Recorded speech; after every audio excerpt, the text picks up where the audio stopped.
All right, I'm live. I'm live. I'm live. This is the most boring debate analysis stream in the world. And we're live again. It's going to be another one. We're continuing our side quest of talking about BadEmpanada and Ryan Beard. Now, before we get to it, I want to give a disclaimer and to clarify something about me and my purpose of doing all of this. I'm a teacher, but I'm not your teacher. What I'm doing right now is not teaching. I'm not an authority. I'm not educating you. What I'm doing is learning along with you. Think of me as more like a guy who's just there. And you can come over and talk to me if you want or whatever. You don't have to. Okay? That's my role. That's my goal, is to be a guy here learning. And I'm happy to have other people who want to sit down and learn with me. And I think there's a lot of confusion about what are good sources of information? Who can you learn from?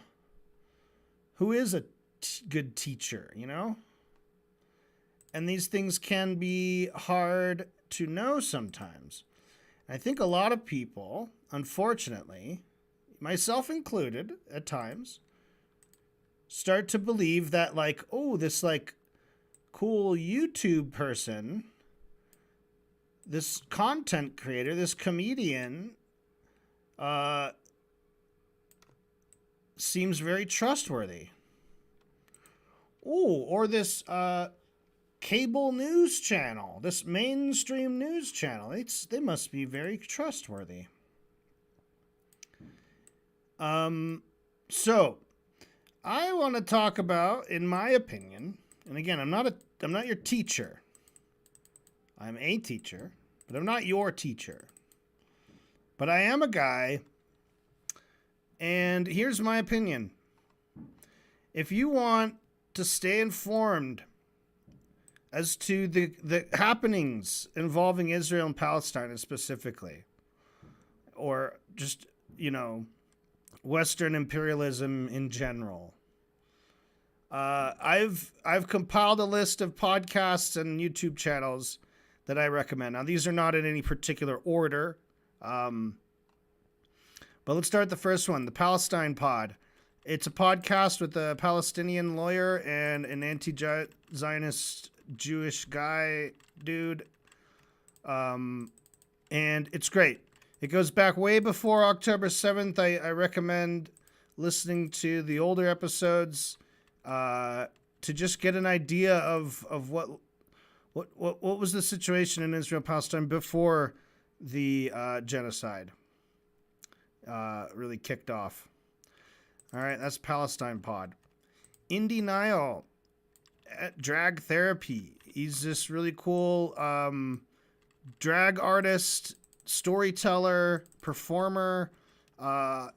He's very hard to nail down, but he's a Palestinian guy living in Europe. I think he's in Amsterdam or the Netherlands somewhere.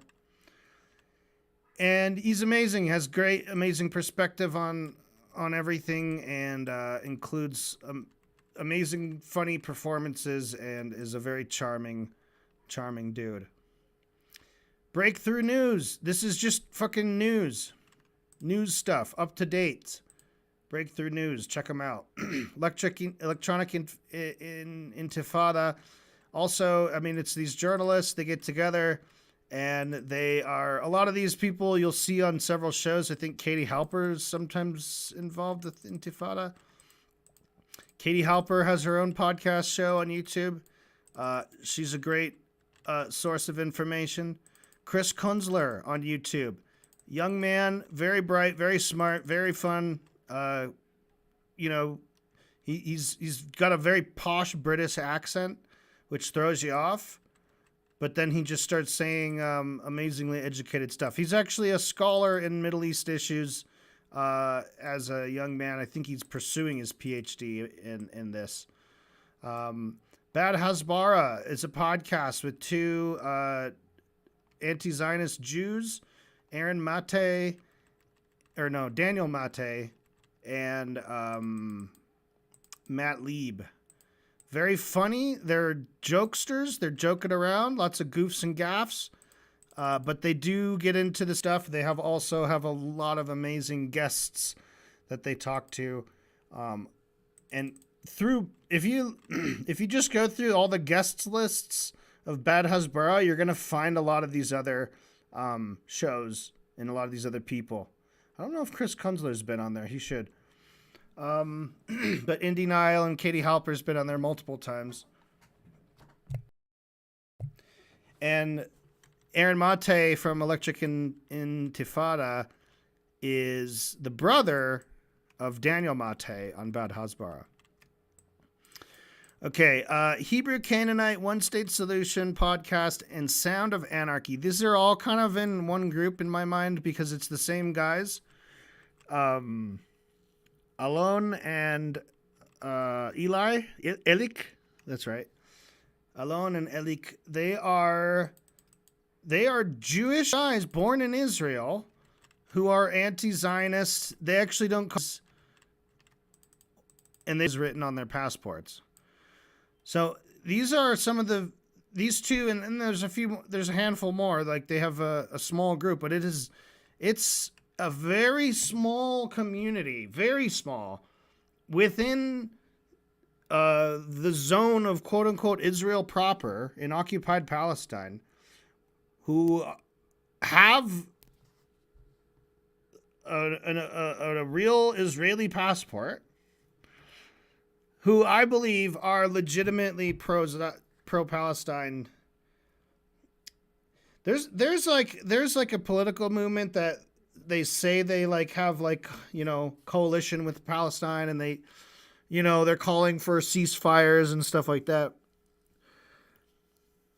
But those political movements in Israel do not, maybe obviously, advocate for the end of the state of Israel, the end of as it is today, and granting right of return to Palestinians. Right? They're not for that. These guys are. Elik and Alon advocate for the complete right of return for all Palestinians, for the driving out of every settler and non, person who just recent immigrants who came and took Palestinian land. They're not advocating for the death of anybody. They're not advocating really to displace anyone who legitimately doesn't have another place to go. But for one free Palestine, from the river to the sea, for Christians, Jews, Muslims, and atheists and anyone else. That's from listening to their material, that's my summary of what I believe they're advocating for. And to me, they are worth listening to. Secondly, because they also have great guests on. They have they've had conversations and talks with people living in Gaza, with some diaspora Palestinians, and other Palestinians who live like in Jerusalem or whatever. They've talked to a wide range. They do try to center the Palestinian voice. So when I recommend this, I want to make it clear that there's a tendency, and I've even done this myself, where I point out when people on doing these podcasts are Jewish, right? Because Aaron Mate, Daniel Mate, Matt Lieb, a lot of these people are themselves Jewish, right? And one reason you have to point that out is because of the fucking stupid lie that is the number one most common thing, which is if you're pro-Palestine, you're anti-Semitic. right? Now, it's bullshit. And one of the easy reasons you can point to that it's bullshit is, well, no.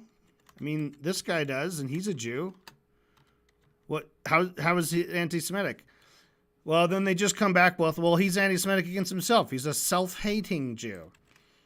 It's like, okay, well, whatever.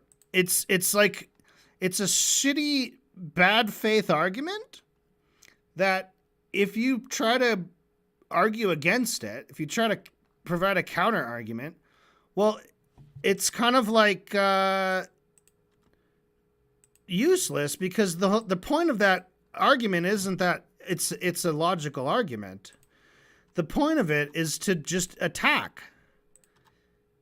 And if you try to diffuse the attack by providing logic, they're just going to re-attack with more shitty logic, right? So, on one hand, it's not even worth, like, if someone said that I'm anti-Semitic because I'm pro-Palestine, I don't know if I would even bother telling them that there are many Jews who are also pro-Palestine and are anti-Zionist. Because what's the point? Because on the other hand, I just say, no, I'm not. Fuck off. You're full of shit. You just have nothing to say. So you just say you're anti-Semitic. Like, nobody needs me to inform them of something that is readily available and already well known by them. I think whoever would be out here making that argument that someone's anti-Semitic for protesting Israel, for being against Israel, already knows about these token Jews. All right? So whatever. So I'm not saying to listen to it because they're Jewish. I initially found them and listened to them not really sure, because I was just surprised. It's called the One State Solution, and it said, like, the title of the video is very interesting, and I was like, you know, at the point when I discovered them, I was really looking for, like, to try to see if all Israelis were on the wrong side of this. Like, I thought there must be some people in Israel who are not only like pro-Palestine, but like literally like actually pro-Palestine, meaning they advocate for the right of return, where they acknowledge that Israel has stolen the land and acknowledge the genocide and the atrocities going all the way back to 1948, right? There's some liberal, progressive people in Israel, and largely are fucking, like, genocidal. Like, would not be willing to live side by side with Palestinians as equals. If Palestinians made up a majority, right? They wouldn't do it. So it was very rare to find Israeli Jewish born and raised in Israel guys who are, I believe, truly anti-imperialist and anti-Zionist to the degree where it actually means something, where it's actually meaningful.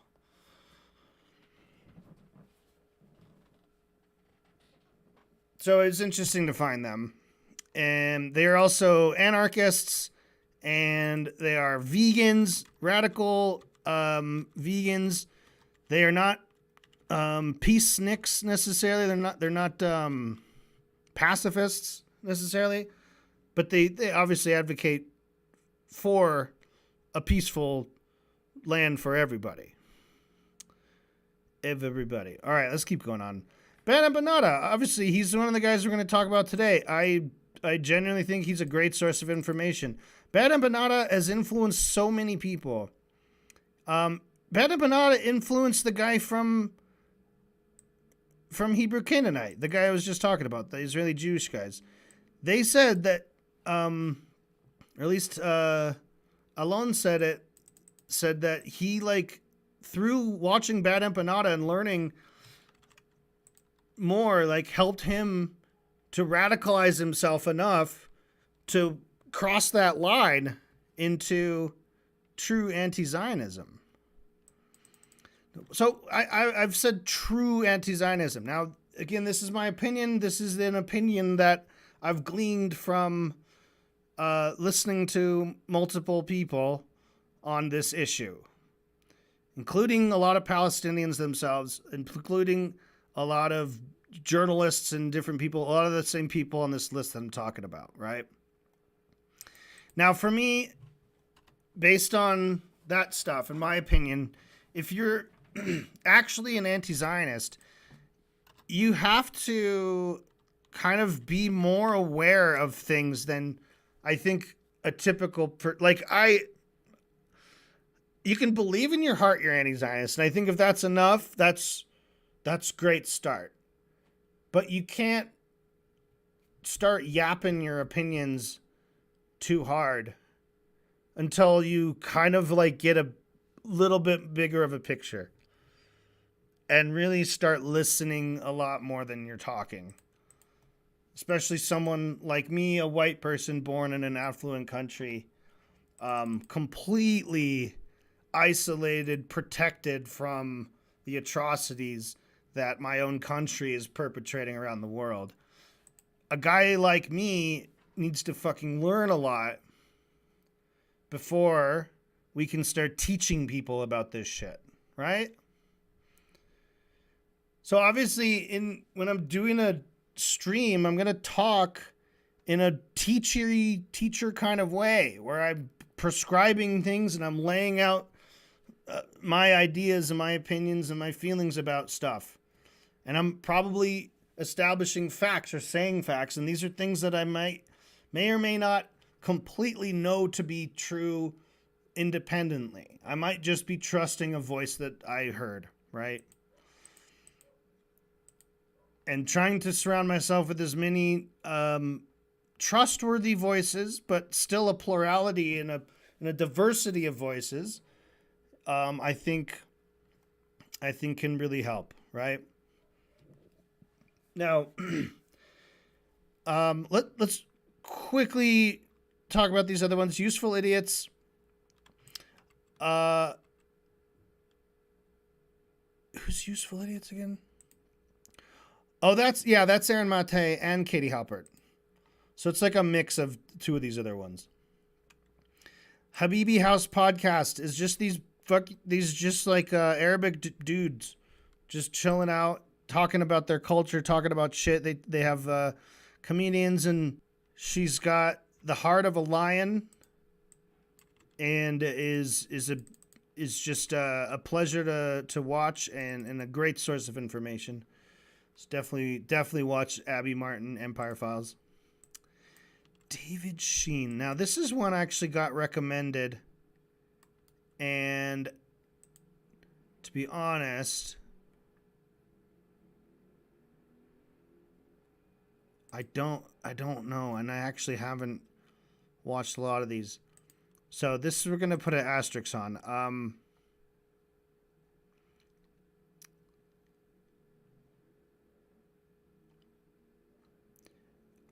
Just browsing through, it looked pretty decent.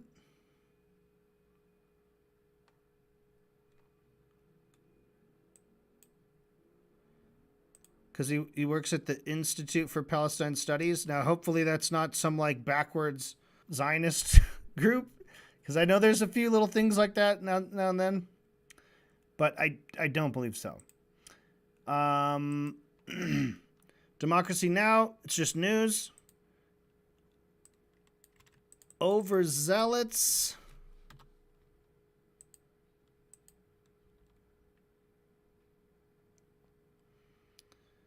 This guy, let's pull this up. This guy is... Let's see. Yapfest, an infotainment, socio-political commentary, and video essays from a left-wing perspective. Yeah, this guy's good. He doesn't have a huge body of work. He's relatively new in the game. First one was about a year. But he's solid. He does very good research. He, and they're good video essays. They're good video essays. This is another one that I got recommended, but I haven't checked out personally. I mean, why do my thing's saying 0 kilobytes a second? Okay, there it's gone.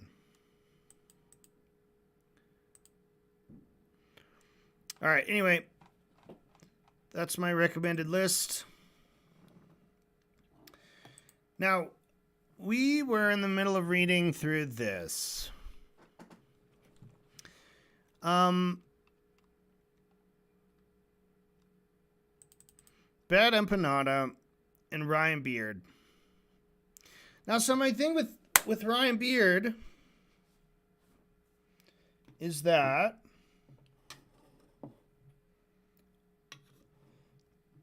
he seems, I think, in his little heart, to want to be anti-Zionist. I don't think he has bad intentions. I think if we could, plug some electrodes into his brain and pull his greatest wishes, I bet one peaceful state from river to the sea would be right there with him in it. But I think he, at this point, definitely lacks the education and the true knowledge of this subject to be in a position to make like a video where you're teaching people about it. Now, I think it's great to just get on social media and declare your support for Palestine. You don't have to make a big long video or educational material about it. That's not what most people do. So like nobody's like obligated to argue their point or prove their knowledge and everything, right?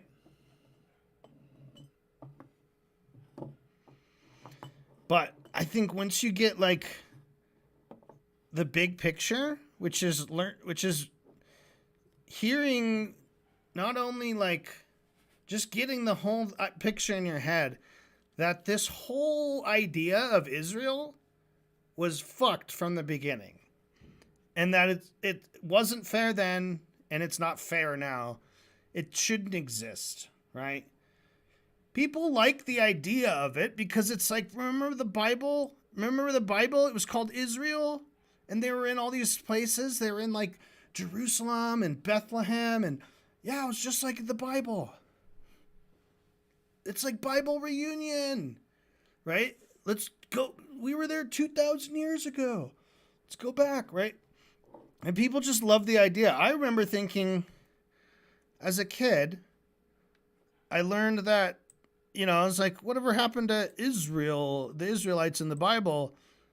And hearing like, oh yeah, it's called Israel today, but learning that it like didn't always exist. It wasn't until 1948.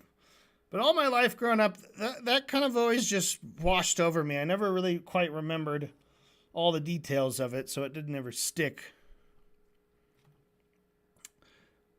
But I didn't know much.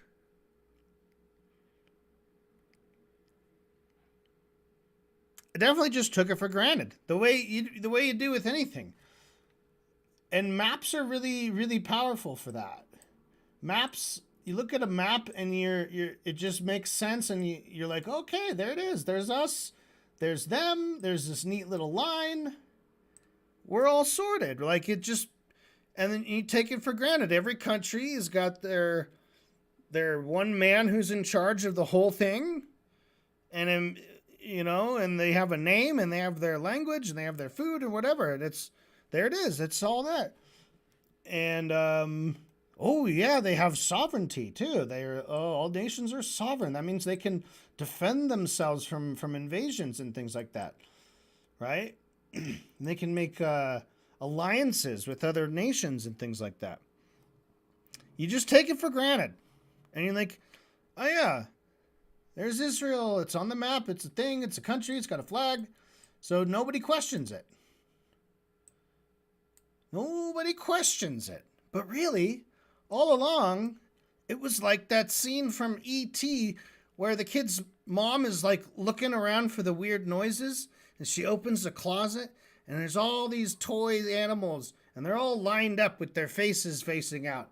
And she scans slowly from left to right, and there's E.T. right there in the middle hiding. And the mom just keeps scanning across, and she's like, I don't see any fucking aliens in your closet. But we, the audience, are laughing our asses off because we can see E.T. We've already been primed. We know what he looks like, so we see him right there.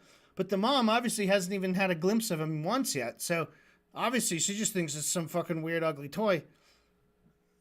She just keeps looking by, right? So most of us are mom looking through and being like, well, I see states and a state and a nation state and a nation state. Yeah, no problem. No problems here. What's up with Palestine? Why can't they make a state? They can't even make a state? What's up with that? Like, it's just two non-contiguous, three maybe with like a very fuzzy, non-existent, non-respected border where they're like, okay, this is your land and this is our land, but actually, no, we're just going to completely populate this land with our own citizens, and all the policing and government and everything will be done by our country. So, even the West Bank, where, occupied Palestine, no. All of it is occupied Palestine. All of it. The whole country. What's called Israel is actually Palestine. It's occupied Palestine.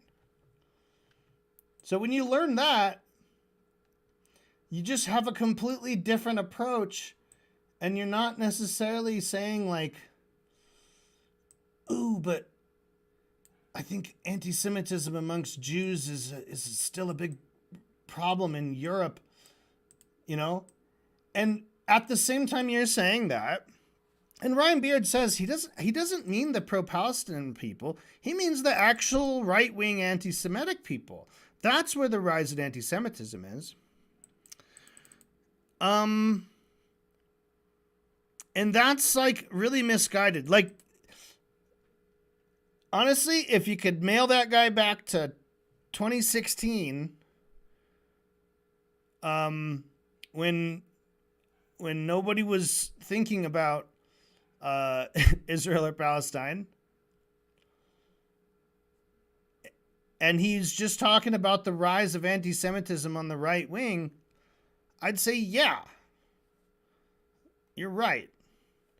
But the thing is that like right-wing anti-Semitism is not super concerned about terrorizing Jewish people as a larger movement, other than just being generally white supremacist, right? So they're going after immigrants and black people, brown people, way harder than they're going at like Jewish people. They also find a lot of solidarity with the pro-Israel side, because right-wing anti-Semites do enjoy the idea of ethno-states. They were like, put them all over there. All the Jews should go to that other country, and that's where they belong, and they stay there. all the white Christian people will come here and stay here. That's where we belong. We're here. They don't mind that. They're like, we'll send all the other illegals off to El Salvador and, keep the black people in the inner city, I guess. I don't know. But so like white supremacists, anti-Semites, they're not super focused on Jews necessarily. They've got other minorities like all around, like in terms of numbers. They've got their hands full. And they largely align with Israel, right? They have no problem with deporting college kids who are protesting Israel, right? These right-wing anti-Semites. So for Ryan Beard to be like, oh, I'm going to be so like smart and centrist on this issue of drama by saying, well, yeah, Ethan Klein's bad, but BadEmpanada, he's anti-Semitic because he goes too far. He doesn't acknowledge the right-wing anti-Semitism. Now, Ryan Beard doesn't ever clarify that. He didn't say right-wing. He would just say the rise of anti-Semitism. Now, if Ryan Beard were educated, he would know that those words just said out loud or written for the public to hear are going to read that and interpret that differently. They're going to think, oh yeah, Ryan Beard is talking about how all these pro-Palestine fucks are actually anti-Semites and we need to deport their asses, right? That's what they're going to hear. You're emboldening, you're sending mixed signals, right? Other pro-Palestine people aren't going to want to fuck with you if you're making these declarations like, but we should always remember the anti-Semitism, right?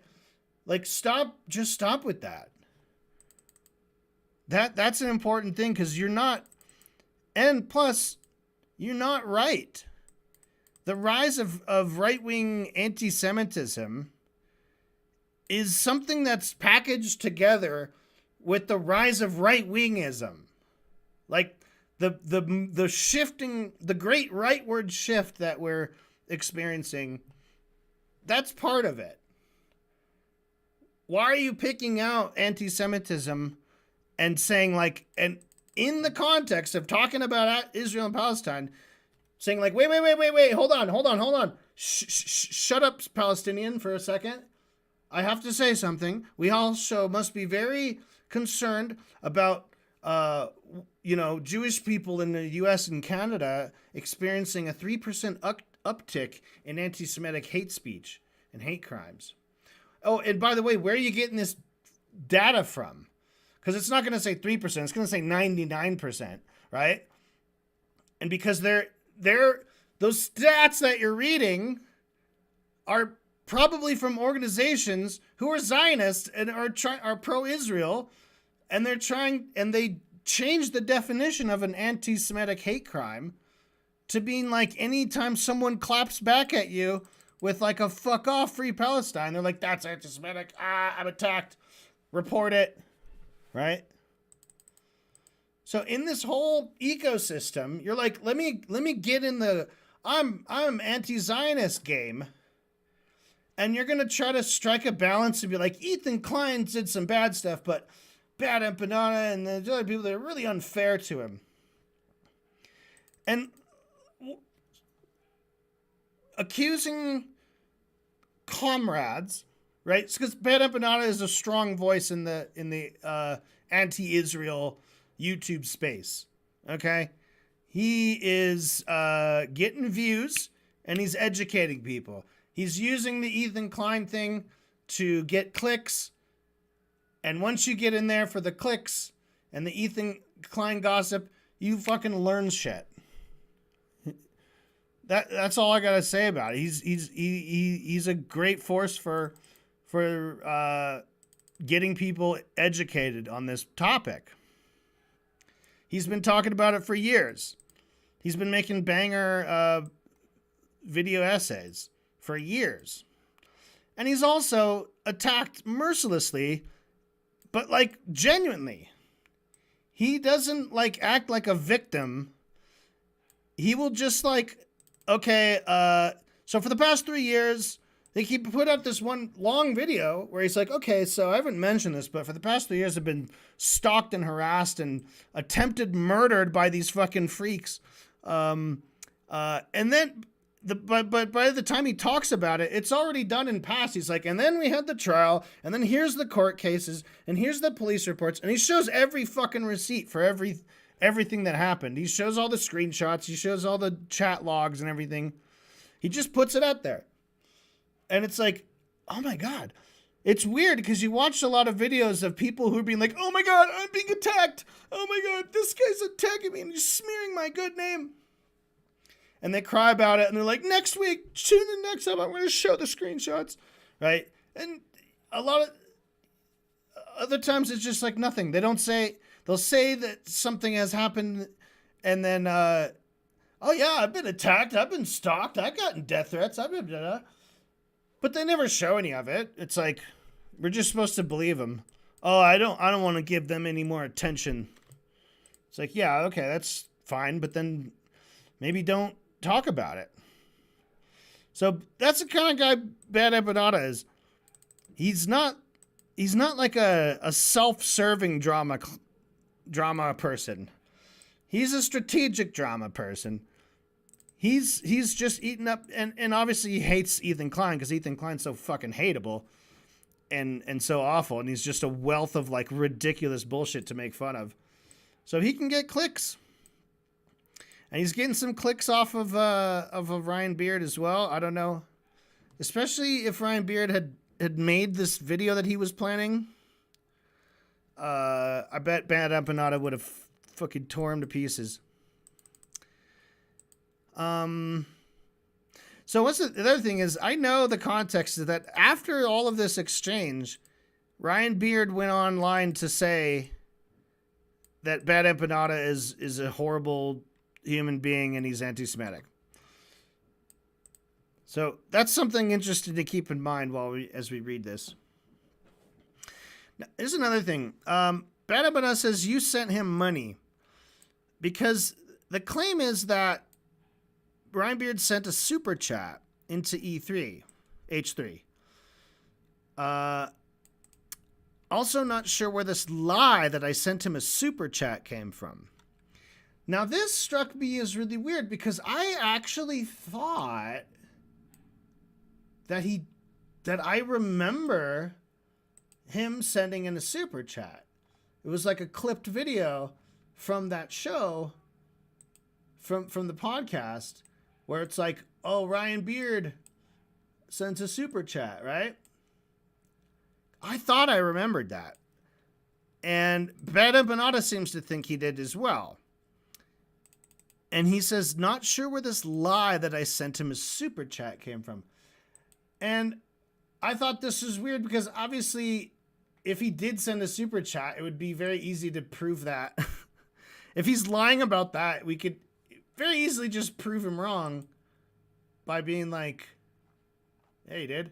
Look. And just roll the video. So I was like, well, maybe, did he? Did he not? And I think I found what it is. So Ryan Beard is mentioned here. Ryan Beard is in the chat. What's Shout up, out Ryan and Beard? said, Frogan frenemies, make it happen. Ryan Beard is in the chat and he said Frogan frenemies make it happen. So I think because they usually only read super chats on the show, that the fact that he read Ryan Beard's chat, I think people assumed it was a super chat. But he doesn't say super chat. He just said Ryan Beard is in the chat. And I looked for other times when he mentions Ryan Beard. I've seen he's heaping praise on him. Listen to this dumbass. They do. Ryan Beard is turning out to be this legendary fucking hero in this story, dude. Oh, I mean, Ryan, that's bad, dude. That's bad. That's a bad look. That's a bad look. Why is he a legendary hero? The Ballad of Ryan Beard, man. Look at him. He's on social media. He's responding to this. Hassan defends BadEmpanada portraying Ela Klein as a video game character that kills children. So Ryan Beard doesn't do any of his own research. He just listens to what other people say. He didn't go find that original video of BadEmpanada playing the video game. Said Ethan behaves in the same manner and calls him Islamophobic. We just watched that clip. Ryan responds, imagine if Ethan played Call of Duty on stream, then said he was going to try to kill Frogan or another Muslim creator in the game. Very true. What do you mean very true?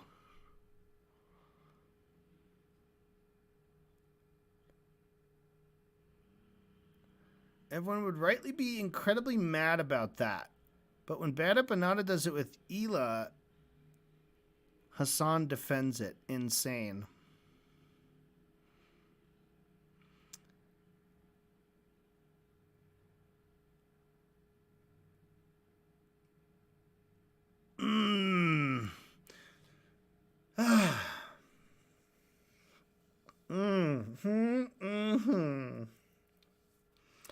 Okay. First of all, would everyone be upset and would it be right?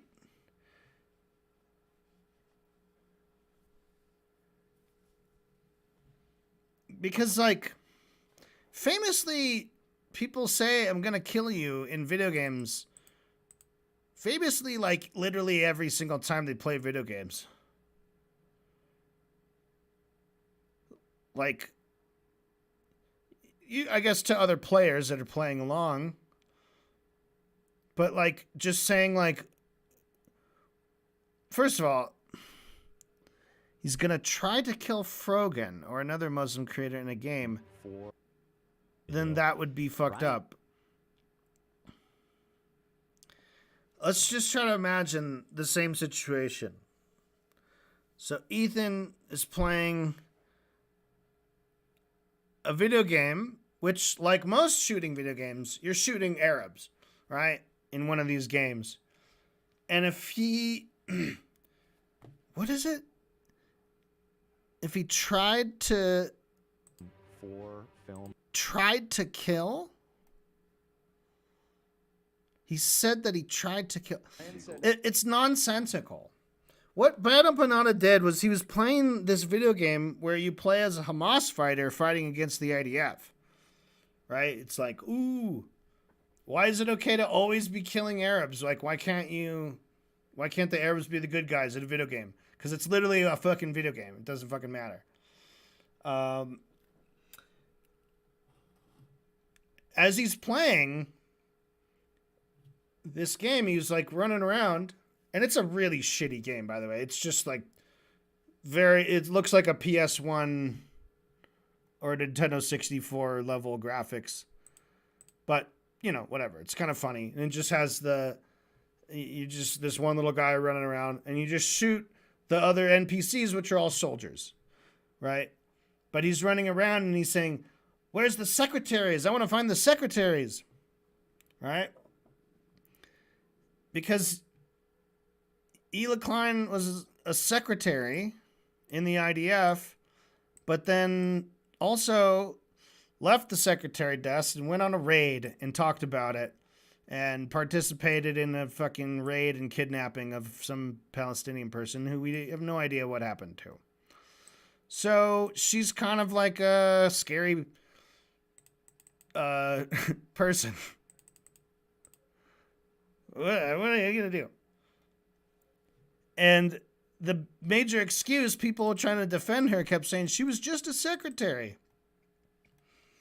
And it was like, okay, whatever. You still did it. But I'm just a plumber. Yeah, but you did a thing. So you're in trouble for that. Should be. But they'll never be in trouble for it. They don't know the meaning of trouble. All right. So, yeah, Ryan Beard did not technically send a super chat. He's just a super celebrity, so he sent a normal chat and it got read on the show. All right. Now, BadEmpanada is continuing. He's like, of course it benefits. He's talking about how Zionism benefits Jews. It benefits you to get a free house and land from someone else. That's why Ethan Klein migrated to Israel. Good thing you sent him money. And like 60% of the supposedly oppressed non-Israeli Jews also love Israel.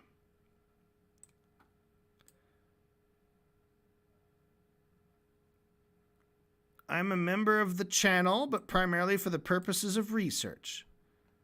Oh, good thing you sent him money. He says, I didn't send him a super chat, but I am a member of the channel. But it's only for the purposes of research. Just a little further down. I have been a fan of Ethan ever since high school. But the channel membership is just for research. Yeah, they've fallen for propaganda. That doesn't mean Zionism is actually good for them in the long run. Okay. Fine, Ryan, you're trying to say it's like the patriarchy hurts men too. Right? He's trying to do that argument, but saying Zionism hurts Jews too. And in some cases, that's true. BadEmpanada is more focusing on Israeli proponents or Israeli Jews, right? Non-Israeli Jews also love Israel. 60%. I don't know where BadEmpanada is getting that number. That might be bullshit. Non-Israeli Jews, how many of them love Israel? I don't know. But there's a lot more Christians, non-Israeli Christians, that love Israel. BadEmpanada. The victim, Ethan Klein, just posted another story accusing me of child sex crimes. Jesus Christ. Ryan Beard. I will be honest with you that I have been a fan of Ethan ever since high school, and that probably does give me a personal bias. I'm trying to be as objective with all of this as I can. I will definitely criticize him for that in the video.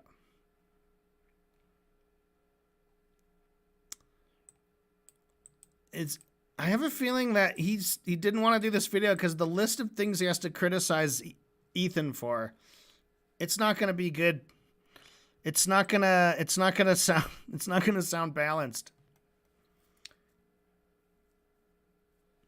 It's not going to sound fucking centrist like you want it to be. If he wants to complain about being sued for defamation, he shouldn't be defaming you, obviously. BadEmp. Play the video of him touching himself to a minor. This guy is disgusting and exclusively operates off attacking others. I'm planning on it. That video is insane. Definitely crosses past just edgy humor. Dude. Yeah. Dude. He's...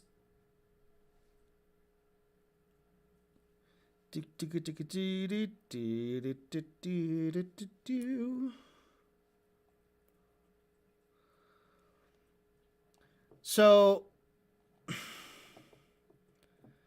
there's more evidence that he's a pedo than there was for Vosh.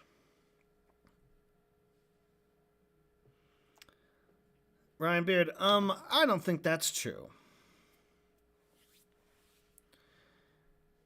BadEmp, he made ironic pedo jokes like 200,000 times. Beard, style shock humor of the time. Definitely unacceptable, but different than having a folder full of lowly jerk-off material. BadEmp, people sussed out Vosh because of exactly the same sort of jokes. I would argue that Vosh was not joking, haha. His defending CP debates were not jokes, even if he claims they were. Anyway, Ethan's entire online presence has always been based around laughing at others. He has harassed multiple people to the point of suicide. Patrice Wilson was was branded a pedophile and almost killed himself because of Ethan. He was a music producer who made cringe videos for rich kids.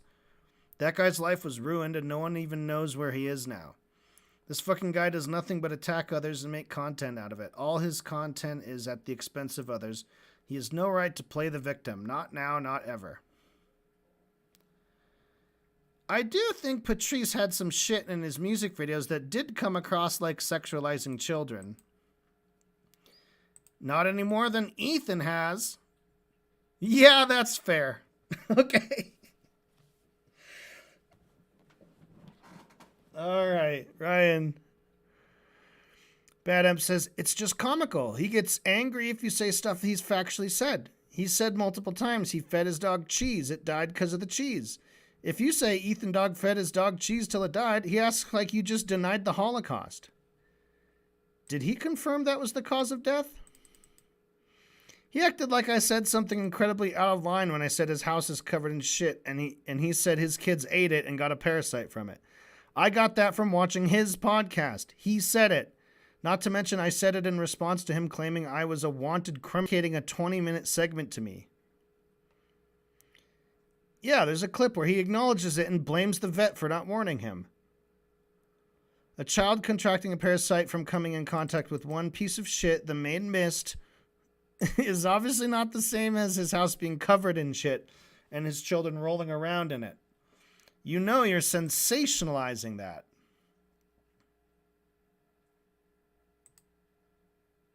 Dude, the high sodium thing, I wish, dude, one thing that I wish somebody would have fucking told me that these small dogs are prone to kidneys, because I would have been so much kidney failures, because apparently like sodium is really fucking bad for their kidney, and I never heard that. And I was giving Shredder like cheese. He loves cheese, and I was always sprinkling cheese on his fucking food, and I just wish to fuck. And I'm so pissed at the stupid fucking vet too, because I took him to the fucking vet 3 times in the past year.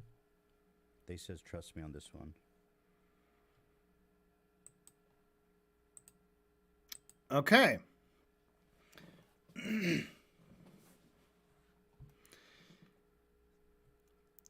Explore from the H3 snark community.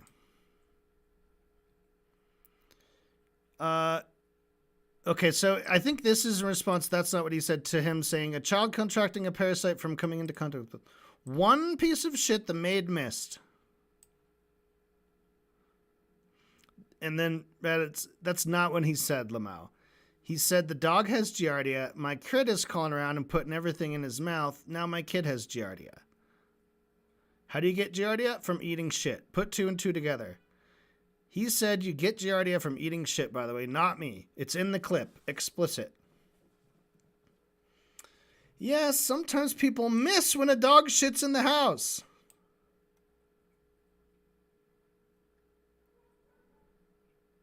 Okay, if you got COVID and you lost your sense of smell entirely, oh man. That probably could happen, but I imagine you're going to see it at some point.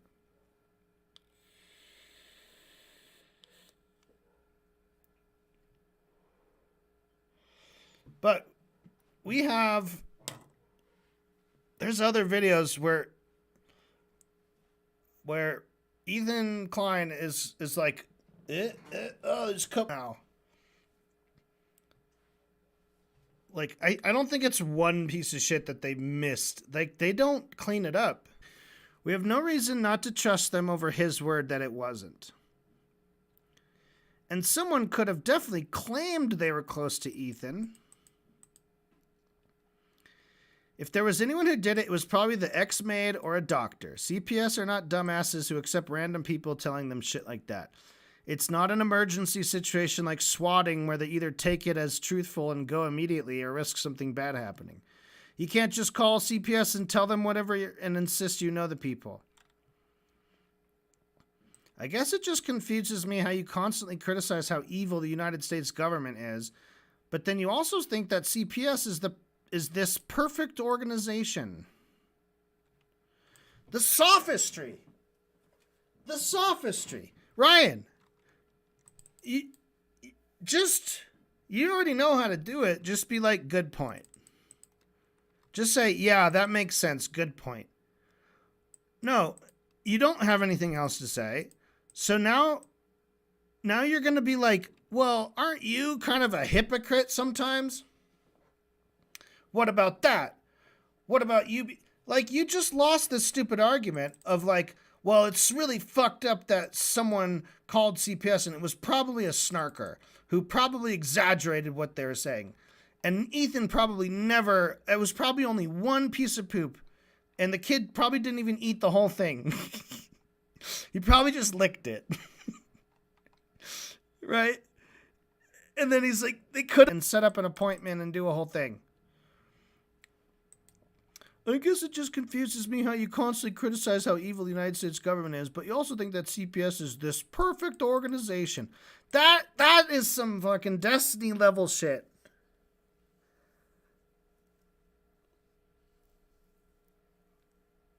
Like, Ryan, so, okay.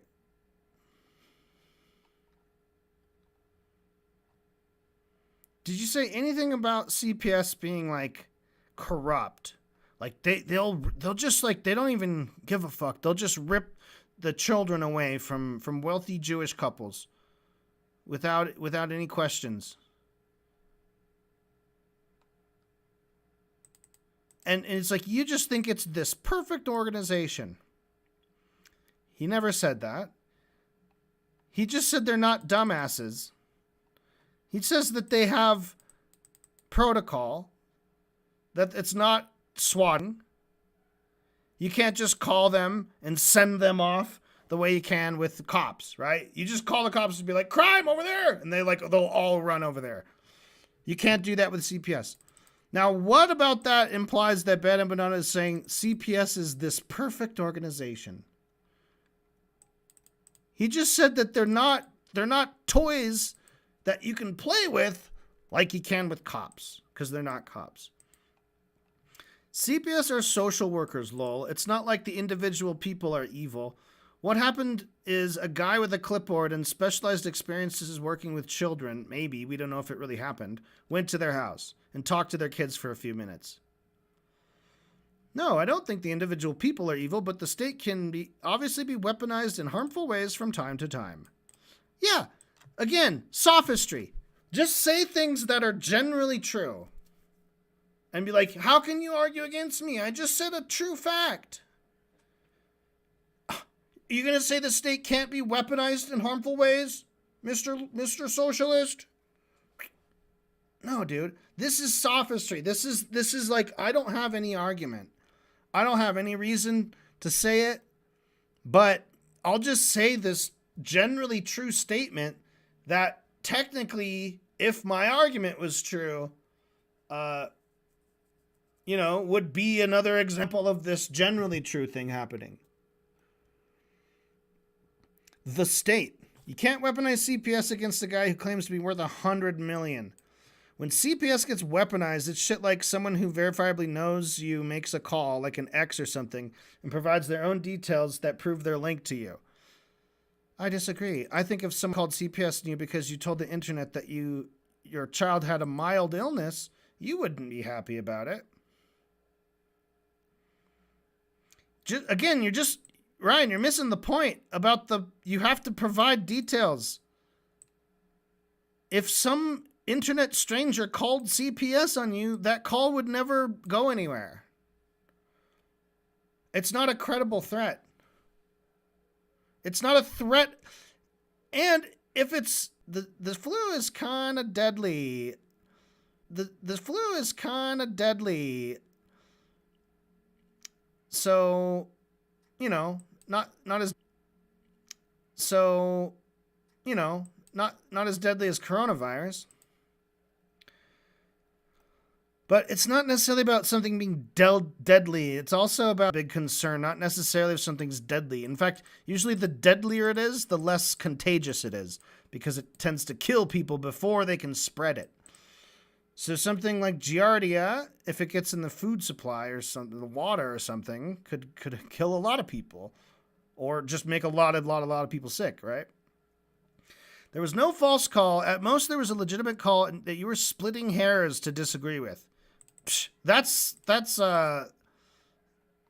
generous. He's not even splitting hairs. He's just like he's grasping for straws.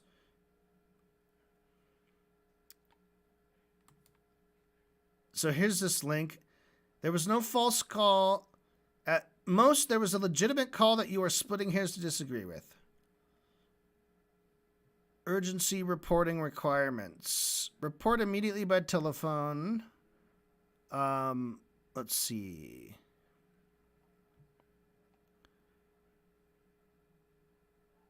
Giardia.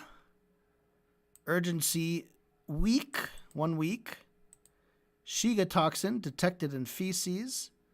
And then it says a phone call with, let's zoom that in a little bit.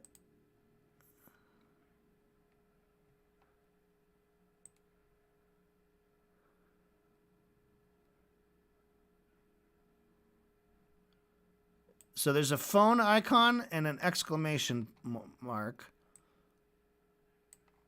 which means report immediately by telephone. Wow. So that's such a good example of like Ryan being like thinking that he's like checking into facts, but doing such a shitty job about it by being like, well, how deadly is it? 6 times less deadly than the flu. Well, it's probably very mild. When it's like, no, man. But if you're looking at death rates, like maybe Giardia is like treated more. Like people don't usually flip out and report something. If it's just the flu. Week. All other disease conditions should be reported by electronic transmission, telephone, or mail within 7 calendar days. It shall be the duty of every healthcare provider knowing of or in attendance on a case or suspected case of the diseases or condition listed below to report to the local health officer of the jurisdiction where the patient resides. Where no healthcare provider is in attendance, any individual having knowledge of a person who is suspected to be suffering from one of the diseases or conditions listed below may make such a report to the local health officer for a jurisdiction where the patient resides. Healthcare provider means a physician and surgeon, a veterinarian, a podiatrist, a nurse practitioner, a physician's assistant, a registered nurse, a nurse midwife, a school nurse, an infection control practitioner, a medical examiner, a coroner, or a dentist. Okay, school nurse, veterinarian. These are all potential mandatory reporters. Now, they're not reporting it to CPS, but those kind of things could get passed down the line. But it's still an important, it's a disease where if your doctor realizes you have it, they're going to make a phone call to someone. Again, if this happened, which I'm not claiming it did, which I'm not convinced it did, they still haven't provided any evidence nor done any of the stuff they claimed they would. Now, I thought he did show a card of, like a business card. I don't know. The most likely candidate is either the ex-housemaid who's suing them for breaking labor laws or a doctor. We have no reason to disbelieve the CPS social worker who, according to Ethan, said it was someone close to him. They would not just say that about an anonymous caller. Ryan Beard, I'm pretty sure that document you sent is about reporting infections to avoid outbreaks in medical facilities. COVID is listed on there. You obviously don't call CPS on someone if their kid has COVID. You don't get COVID from ingesting shit. And if a doctor saw a kid with Giardia and Ethan blabbed to the doctor as he blabbed on stream, that doctor 100% would call CPS. I doubt that. CPS states that you should call because of patterns of neglect, not one-off instances. If Ethan told the doctor that his kid had caught Giardia 3 times in half a year, then yeah, they probably would. There's just more evidence that they wouldn't escalate straight to an investigation based off a random anonymous call, though. Ethan and his fans are framing it as if anyone can call CPS, say any random shit to them, and they'll visit. It's a lie designed to exploit people who can't differentiate this from swatting. I wouldn't be so sure. Anonymous calls can absolutely cause the state to overreact sometimes. Sophistry! Ryan, you're just saying a generally true statement, but that doesn't have... It's not an argument for this specific case right now. Yeah, anonymous calls do make the police go fucking nuts. They'll go out and shoot anybody who wears any color clothes you might have described the perpetrator of having. All right? They're talking about CPS. You're just trying to... Dude, you are not being good faith right now. You're just grasping at straws, dude. You are just grasping at straws. You think that calling CPS, which again, you're just refusing to admit the simple fact that they're not anonymous. They are fucking confidential. The narrative just comes straight from Ethan from the ground up. There's no reason to buy it. Also, he's a Zionist, so he's a danger to children. CPS should confiscate all kids from Zionists. You can quote that in the video. I haven't seen evidence of Ethan being someone who maliciously lies to get what he wants. Are you fucking serious? I think his main problem is promoting misinformation, hateful opinions, and overreacting to attacks. Now, if you can prove the human skulls were purchased by him, I would definitely change my perspective on that. I haven't seen evidence of Ethan being someone who maliciously lies to get what he wants. Wow. He absolutely maliciously lies. Just constantly. Endlessly. The stuff he spread about me is just a little bit.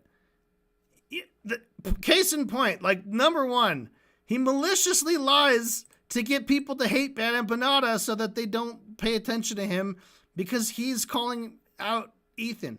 You fucking fuck, dude. The stuff he spread about me is just a little bit. He accused Hassan of rape randomly, then never mentioned it again. All of his Israel stuff is just pure lies. I think he believes the allegations he spread about you are true, but he didn't do his due diligence in researching them.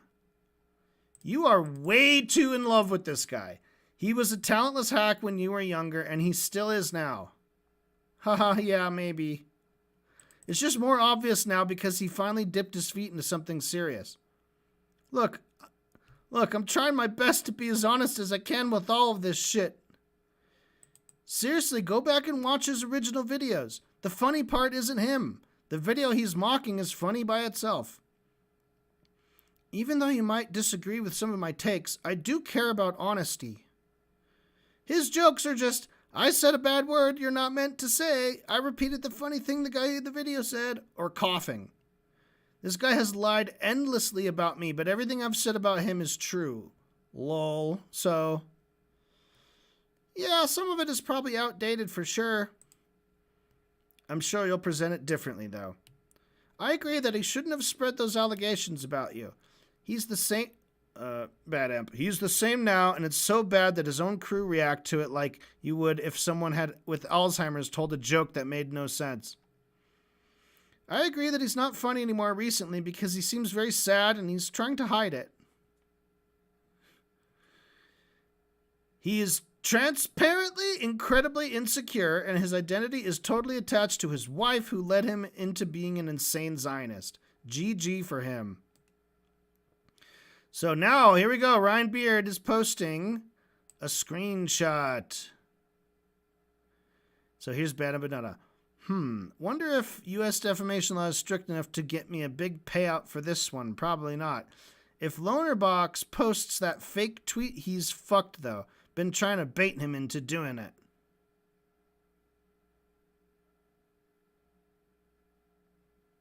Okay. Here's what I said before about you trying to bait people.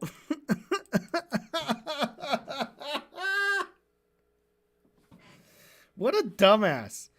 Hey, I have evidence that I have you try to bait people. And then here's him saying, been trying to bait him into doing that.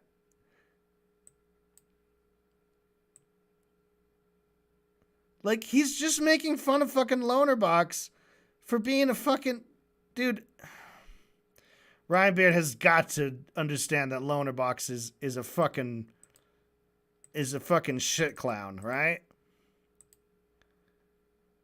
I mean, he's like Diet Destiny. He's awful. He's the most genocidal, fucked up freak you've ever met. And he's a total fucking dork. Here's what I said before about you trying to bait people. Okay, are we gonna... Let's cancel BadEmpanada for doing that. For saying, like... Been trying to bait him into doing it. BadEmpanada is not...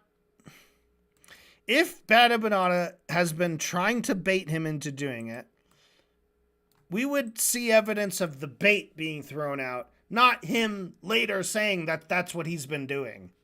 Because this is clearly like a fucking joke. I made fun of Lonerbox to see if he'd retaliate with it. Not literally sending it to him and telling him to post it. Yeah, I'm just saying that you do try to bait people. Just showing that I can back up what I'm saying. Baiting someone by, like, making a couple of videos refuting them is not the same as sending them fake info intentionally, lol. I don't think I said you sent fake info intentionally. Yeah, Ryan, what is it? Is this is just like a non-complaint, like, you try to bait people. How? I have a screenshot. And then, like, 2 hours later, there it is. You admit it. You've been trying to bait him. I can back it up. I can back up what I'm saying.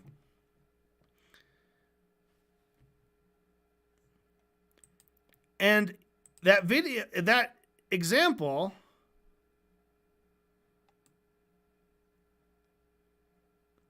wonder if U.S. defamation law is strict enough to get me a big payout for this one. Probably not. Whatever that is, he seems to say that it's a fake tweet.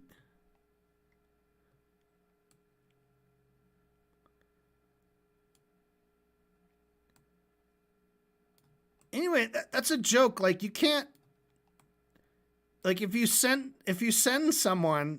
your op some info that turns out to be wrong, or like you send them some wrong info, hoping that when they say it, you can then sue them for defamation.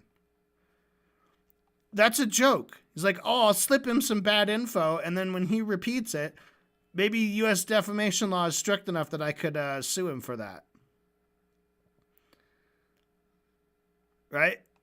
So that's his, like, evidence that BadEmpanada tries to bait people. It's literally sending fake info intentionally. I don't think I said you sent fake info intentionally. Oh, you're just using this picture that implies that as your evidence. But you don't think you said that. Okay. BadEmp. Like, I baited Ethan into responding to me by posting comically stupid Instagram stories where I said Ela cucks him. Ryan, I was also going to ask about this. It's pathetic that the thing that got him to respond to me directly for the first time was that, and not the 5 videos I made previously where I actually refuted him on the issues. So Ryan posts another screenshot of BadEmp, presumably in Discord. His plan is to fake BadEmpanada October 7 tweets. My plan is to say the fake tweets are real because I support October 7th. That's a joke. Kraut, who is unironically about to be arrested, was making fake tweets and stuff about me and saying he was going to send them to a drama YouTuber to make a video about me. Do you know who made the jerking off to Israeli babies tweet? Shiron Collective / Drew Pavlu. Are there any other clearly fake things that people float around and other than the Israeli babies tweet and the Discord screenshot?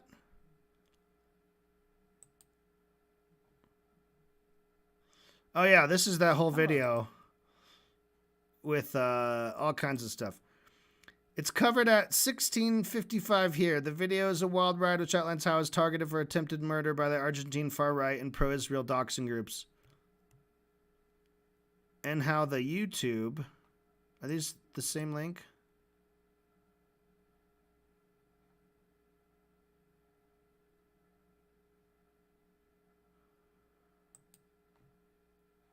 Hello, this video is going to go over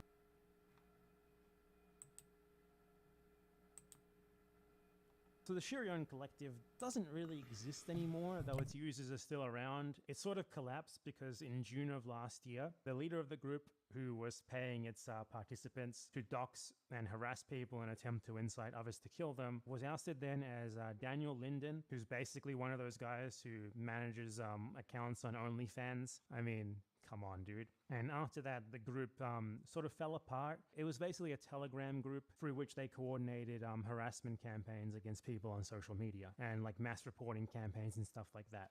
So initially, Shirion started responding to me, spamming like fake screenshots they made of me, accusing me of the same sort of stuff that the Argentine far-right was. But it kind of failed to get much attention despite their best efforts, because at the end of the day, no one really followed their accounts except a bunch of bots and members of the organization itself, so they didn't really have much reach. On January 12th, 2024, they made this fake screenshot and started posting it everywhere, but they didn't really get much dissemination outside of their own circle.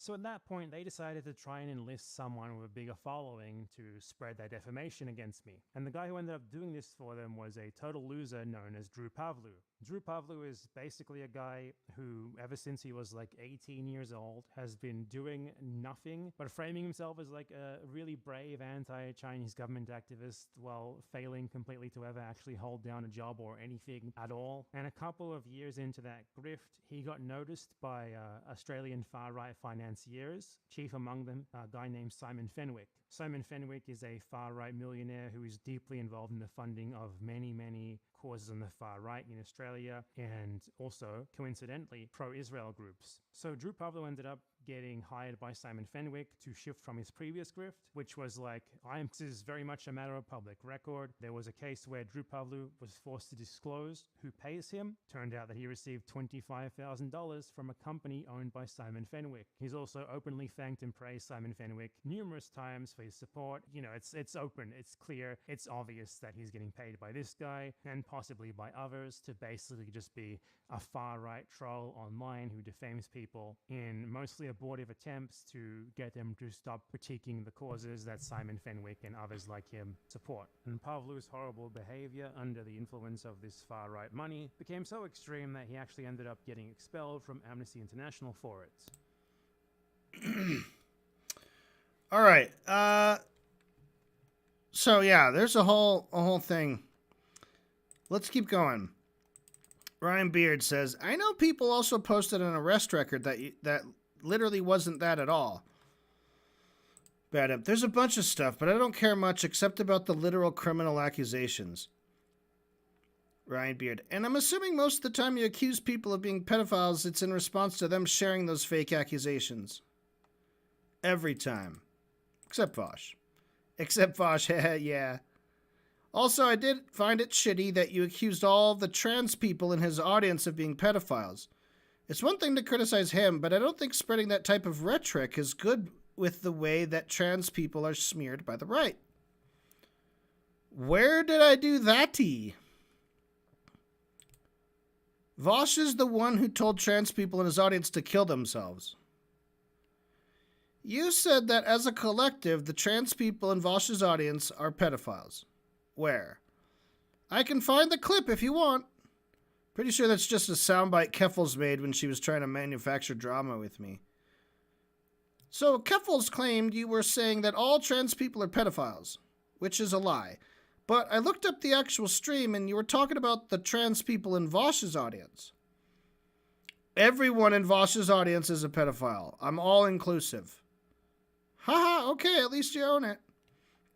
Vosh's audience used to, probably still do, love to claim that if you responded to one of them who was trans, it was transphobia by default. I was probably responding to that by saying, like, look, I don't care if you're trans, you're a Vosh fan, so you're a pedo. I just think that's a shitty thing to say about a group of people who, a lot of them have been manipulated by Vosh's lies, specifically in a culture where accusations of pedophilia is like the primary thing used to target trans people. That is a good point. That is a good point, Ryan. I'm going to give you that. But I can also see BadEmp's point. If you're having argument, and again, like when he says Vosh's audience, I believe he means like people who are actively commenting and defending the pedophilia stuff.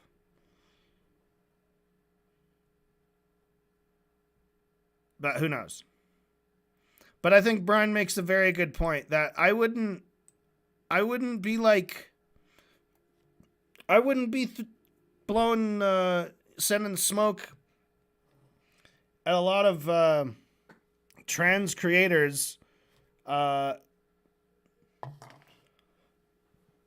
just, you know, there are plenty of trans people with really shitty takes and plenty to criticize, and there's probably some great trans criminals and shit. I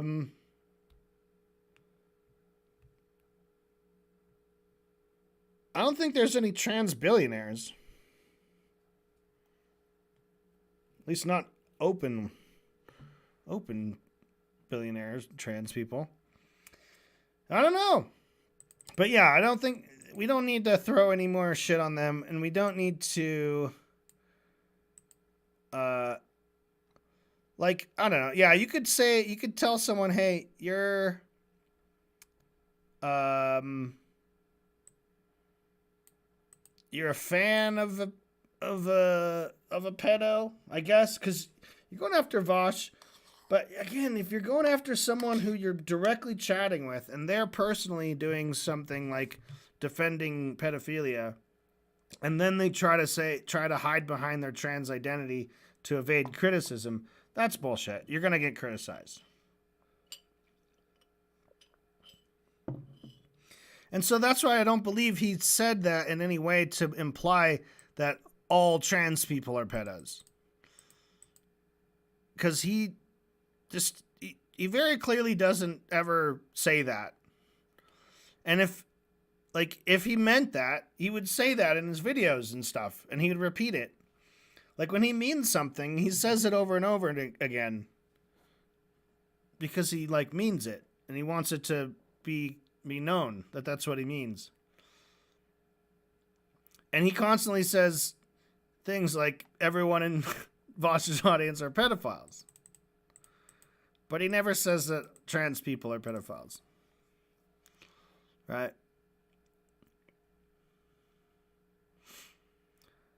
So anyway, that is a good point. I don't know if it's necessarily a good refutation for this right now. Ryan Beard continues, obviously, I don't think trans people should be believing Vosh's lies about his short stack goblin folder. They're being called pedos for being Vosh's fans, not for being trans. I don't think anyone buys the lies anymore. Vosh is just gone. Like, Destiny one time said that trans people attacking him are inbred, and justified it by saying he wasn't saying that about all trans people. But it was still a shitty thing to say, in my opinion. Vosh has a decent audience, but still, yes, he's definitely not as relevant.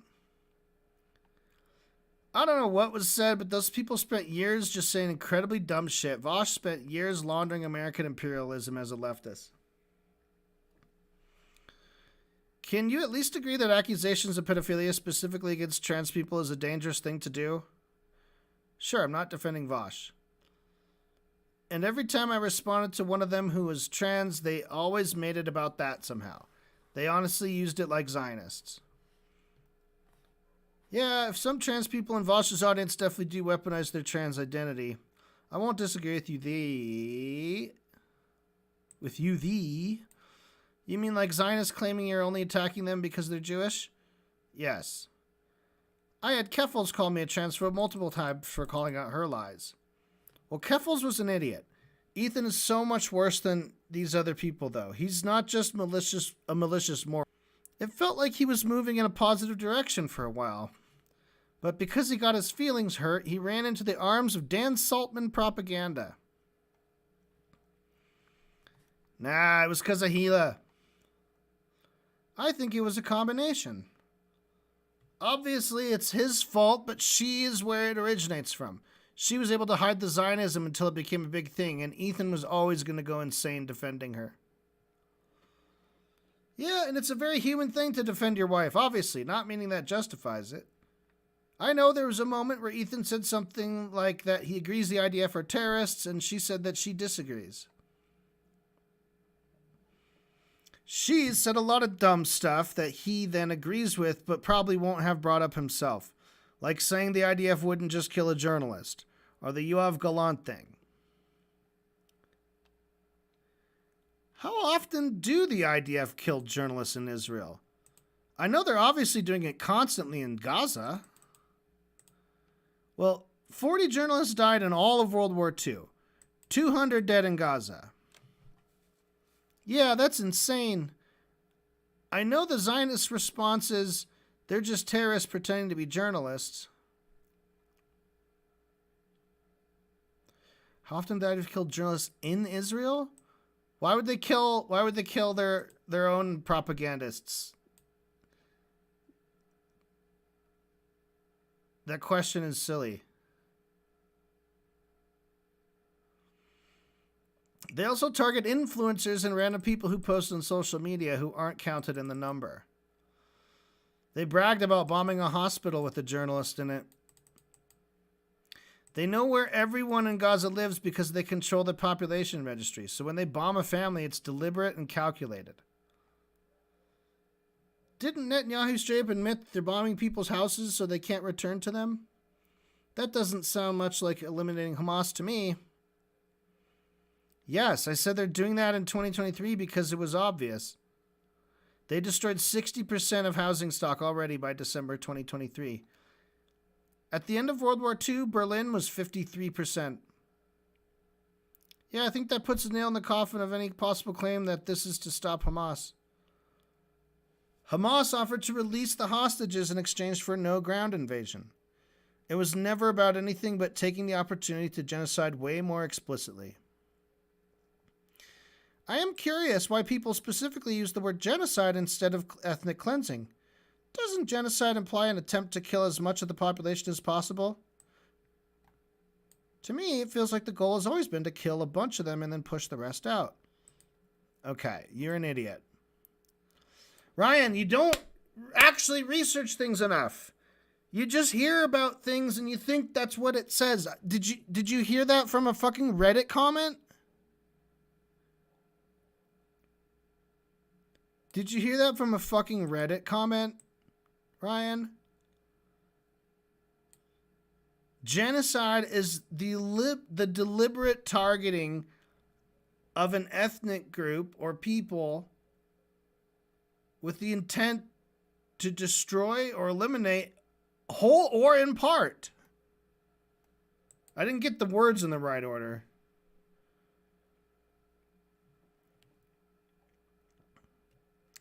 BadEmp. It's legally genocide easily, and it crossed that threshold already in 2023. Yeah, I'm not saying it's not genocide. I just want to understand the exact definition of the word.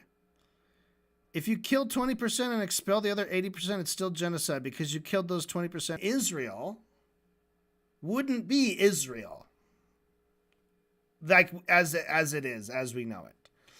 And he kind of gets that because he says exist for Jewish people, ethno-nationalism, ties, state of Israel. So he believes, he thinks that this is just a growth on top of this otherwise non-problematic existence of a state, right? This state, like, it's what's that word they use? They always use it about North Korea. It's a rogue state. It's a rogue state. So Ryan Beard's question, I'm actually really glad he asked this question because he's now like, he's not even debating really anymore. He's more like, these are questions that, like, students, these are great questions, to be honest. If you don't know the definition of genocide, it's okay to ask your friend or ask, I guess, your enemy. I mean, it's this weird sort of like, I don't know. I almost have a sense that Ryan assumed that these could be screenshotted and displayed for all to read. Maybe he had one mind of that. But here, I don't know. I think it seems like he's genuinely just like asking questions and like learning.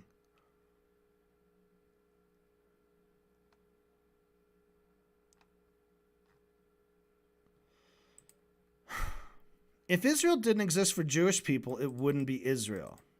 That's what it is. Without the ethno-nationalist part, it's just Palestine. I don't necessarily think that's true. Like, America could still be America even if you don't believe in a Christian nationalism or white nationalism.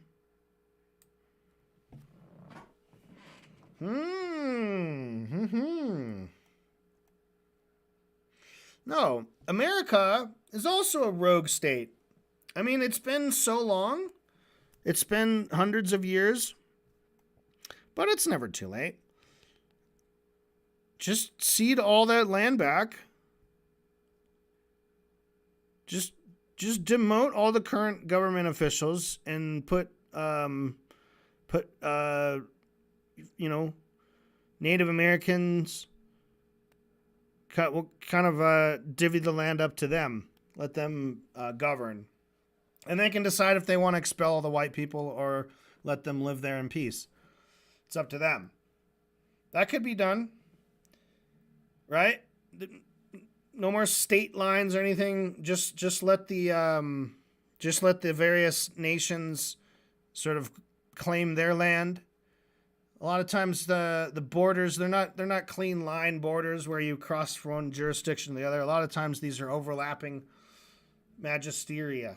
They might be fuzzy lines, things like that. So just put them in the seats of all the governments, and they're running the show. If they want to let white people participate in their government, they can do that. If they don't, they can do that too. If they want to ask people to move, they can do that. Oh my God, they get to talking to loaner bucks. Okay.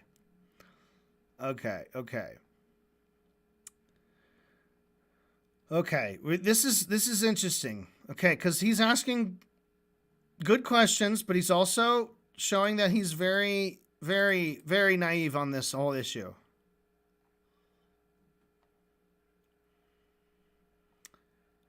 I think you could have a two-state solution without Zionism.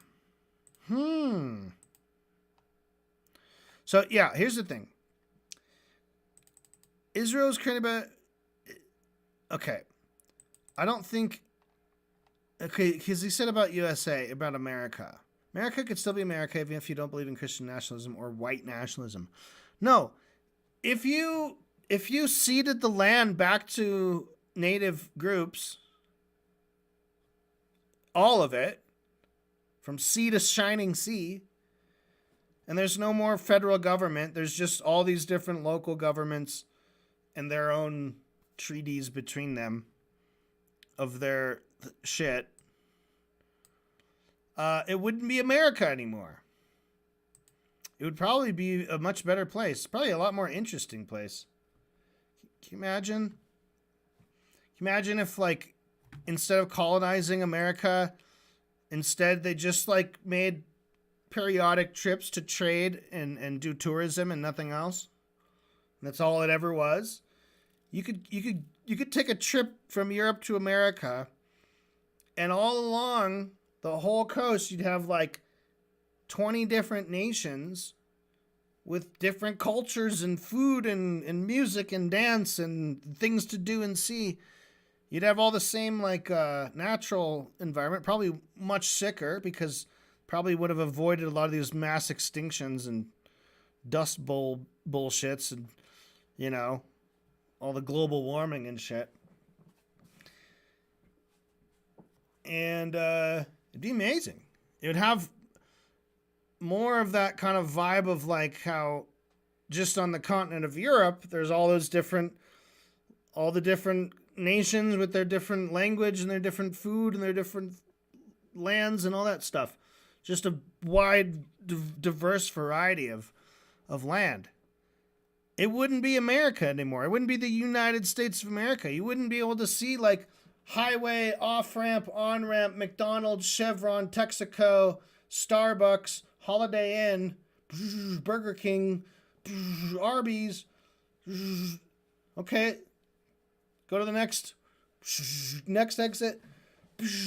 Starbucks, Burger King, Arby's, Texaco, Shell, Conoco.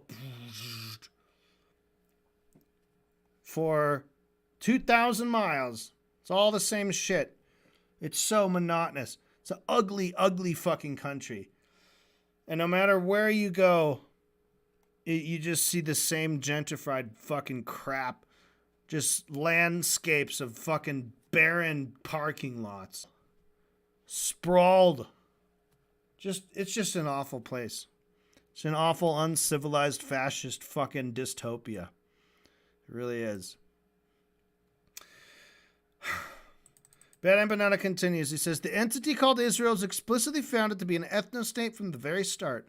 The USA kind of bumbled into that due to its historical circumstances rather than being such an explicit, long-planned project.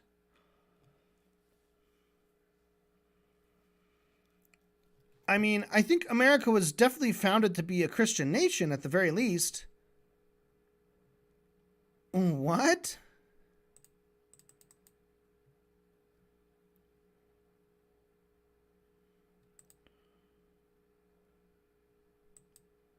What? Why do you think the nation was America was definitely founded to be a Christian nation? I mean, it's not the only religion around. It did probably, maybe, I guess, just have the highest number because they all came from Europe. But they explicitly didn't want it to be Christian. They had separation of church and state. It's a whole thing. The USA ended up being white supremacist because British colonialism created an environment where settlers were promised to and expected land. And the fact that and this is Ryan Beard saying, and the fact that they saw black people as subhuman, I would argue, made it an ethno-state. BadEmp continues. So they needed to kill the people who were there and they needed justifications for it. Israel was way more deliberate, planned out almost a century in advance by people who weren't even there yet. I guess, but America had manifest destiny and all that bullshit. I don't necessarily think America was better than Israel. I don't think America was better than Israel. No, America's was on a scale that's unimaginable. We can't even imagine it. It also happened over a very long period of time. And it took generations to really wipe them out, you know, by either assimilating them, if anything, you know. Could never kill them, could never destroy them fully. Never could, never will. Yeah, but that stuff came later. It doesn't mean it's better. Just that the circumstances are a lot different. Israel was created with the USA and every other settler colony in mind. So it was the most deliberate of them all. If Israel wasn't Jewish supremacist, it wouldn't meaningfully be Israel anymore. I mean, call it Israel still if you want. It's still not recognizable. Ryan. So, like, if there hypothetically was a two-state solution and you abolished Zionism, you're saying that there's no way it could continue to be Israel if Jews became a minority because the population would vote to call it Palestine? So this is an absurd question. I get it, though. I get it. But if you say there was a two-state solution and you abolish Zionism, so hold on, what would be the need for a two-state solution if you think that both states are going to be free, democratic states with equal rights for all?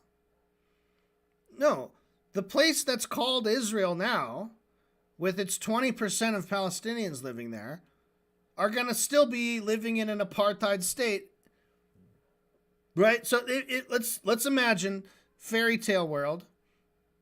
The Green Line is suddenly respected.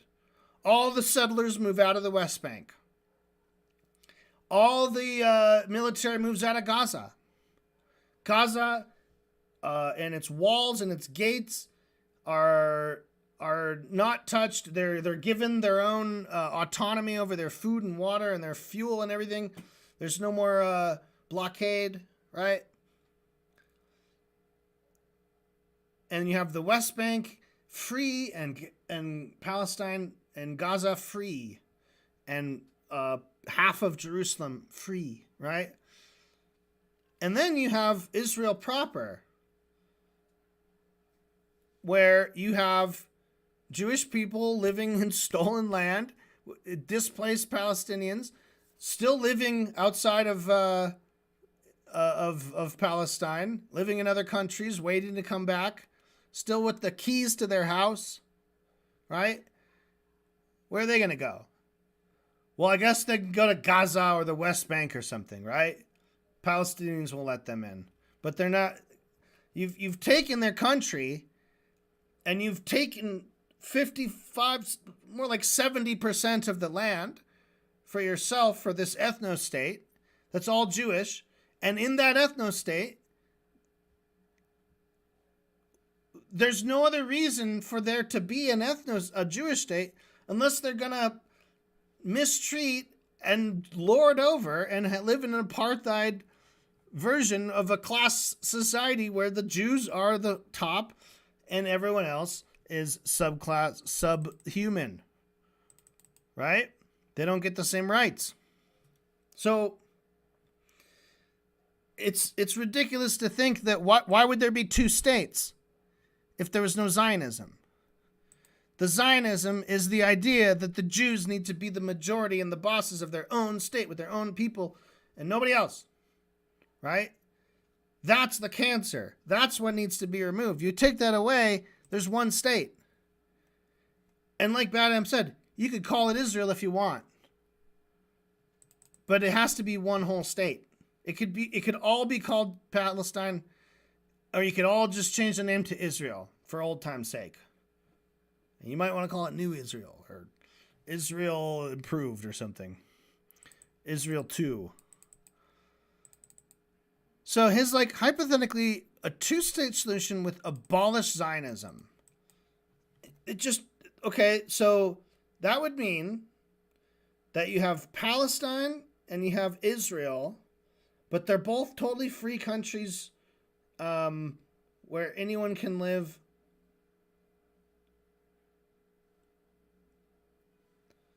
So then you're going to have a whole bunch of fucking Palestinian people moving back into Israel because if there's no Zionism, then they would grant the right of return to Palestinians. They're not clearly defined. They're not clearly defined.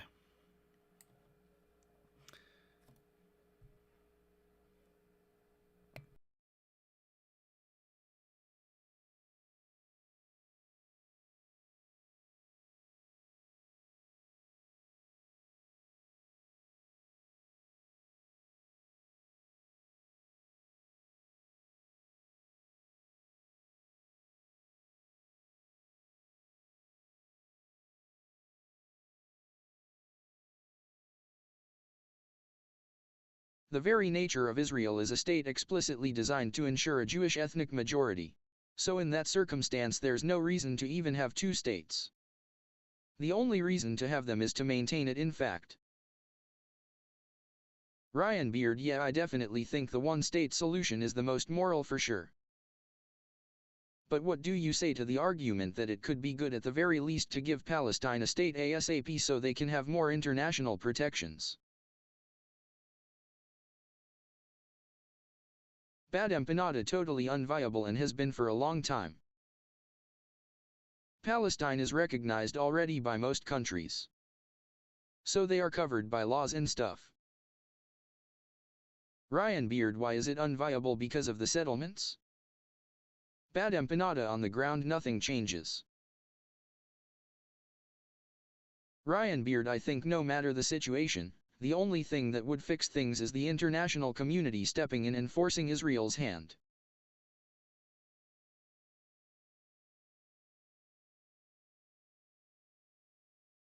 BadEmpanada, it would actually be detrimental to solidify it because it would be tiny and weak and not at all autonomous, and this would be used as an excuse to leave it that way. It's better to wait for a moment with more leverage. Ryan Beard, I mean that's a risky proposition though. When you see that we're quickly heading towards full ethnic cleansing, the situation is just totally fucked. Do you think there's a chance that Israel's actions could get so abhorrent that the world says enough is enough?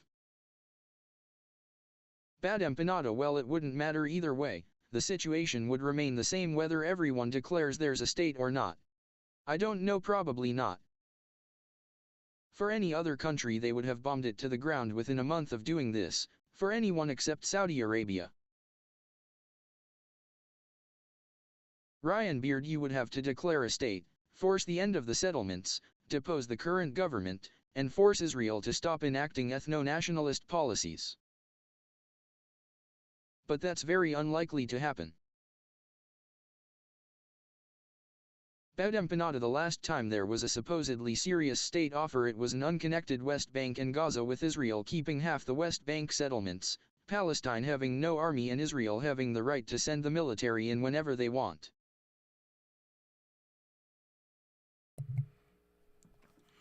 And this was with Clinton. Ryan Beard, why do you think Israel gets such special treatment? Just the fact that America protects them? BadEmp, it's literally just formalizing the already existing situation. It used to be for geopolitical reasons, but now it's sunk cost.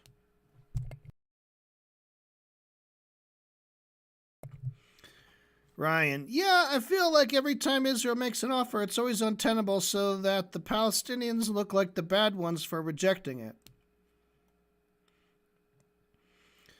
BadEmp, they're too far in to realize how bad this is making them look. Ryan, Israel wants to look like it's doing diplomacy when it really isn't. BadEmp, they're letting Israel destroy the credible of the whole international legal system they set up to weaponize it against their enemies. So I don't think they'll ever relent.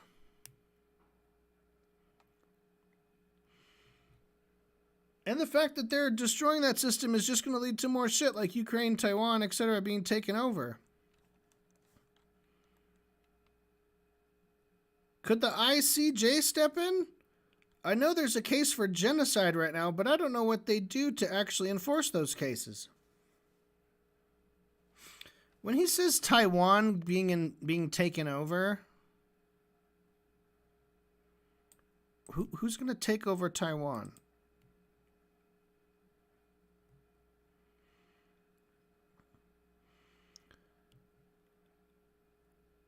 Could the ICJ step in? I know there's a case for genocide now, but I don't know what they do to actually enforce those cases. It was always a joke. They will probably rule it a genocide, and the U.S. will react by leaving the UN. Wouldn't be surprised with Trump in charge, especially since he's already an isolationist. So what do you think is an actual solution? Iran going to war with Israel? BadEmp, no one's going to do anything. Trump might get pissed if they drag it on too long. Israel is incredibly weak, but protected by the US and EU. Too long? He's only going to be president for 4 years. So my question then becomes, if you feel like the situation is hopeless, What do you hope to achieve with your politics? Spreading awareness so this type of thing doesn't happen again in the future? So no one in the region can do much. Not sure what the implication is. Should I lie about the situation just for the sake of it? No. There's no more awareness left to raise. I'm not implying anything. I guess I just think we should try to find some sort of optimism, even if the optimistic perspective isn't realistic. First worlders have proven themselves largely okay with what's happening and are unwilling to put on the necessary pressure to force sanctions. Unless some US-backed Arab dictator goes rogue and randomly invades Israel, there's not much on the table. Israel will collapse eventually because of what this has done to its image, but that doesn't help right now. I wouldn't even be so sure of that. People can be really good at forgetting past genocides. Well, Israel is a weak country, and all it takes is one or two big allies having had enough for it to be in trouble. It also lacks manpower because ethno-nationalism. Do you think they'll keep expanding once Palestine is cleansed? They might try, but they will fail. Gaza has been extremely taxing on them. They have reservists who've been in and back 10 times. It's not sustainable. Yeah, I feel they would probably want to strengthen themselves for a while. That's why they do the birthright shit, right? There's not enough Jews in the whole world for any of this to work long term, really. Eventually, they will light a fuse that alienates an ally or spurs a neighbor into intervening if they keep this up. They're definitely not well liked in the region, but a lot of countries tolerate them because of their alliances with the US. I had been listening to Lonerbox from time to time, thinking he had some good takes, but once he said that it would be anti-Semitic to be against Jews if they wanted to kill all Palestinians, I was like, what? What? Like, would you say the same thing if Christians wanted to kill all gay people?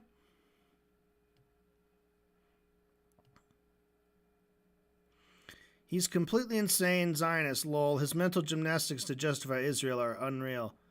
He seemed more reasonable a few years ago. He's moved further to the right for some reason. He argued that a Jewish doctor who said he saw toddlers shot in the head must have misidentified 17-year-old Hamas militants as toddlers. Yeah, I honestly couldn't follow his arguments there. He acted like he was an expert on being a sniper. Is this a Lonerbox video? How do you justify the unjustifiable? What do you do when you are completely committed to defending a state, no matter what it does, when what it's doing makes doing that increasingly difficult, and when trying to do so will invariably make you come off as more than a little bit ridiculous, as well as a Goebbels tier genocide propagandist? It turns out that self-assigned job is really quite difficult, and I'm going to go over some examples here that show just how hard of a task these brave pro-genocide propagandists. The Palestinians who are imprisoned in Israeli centers are not imprisoned like randomly. Of thousands of Palestinian detainees being raped and tortured and children. Do you This guy's a super fucking creep.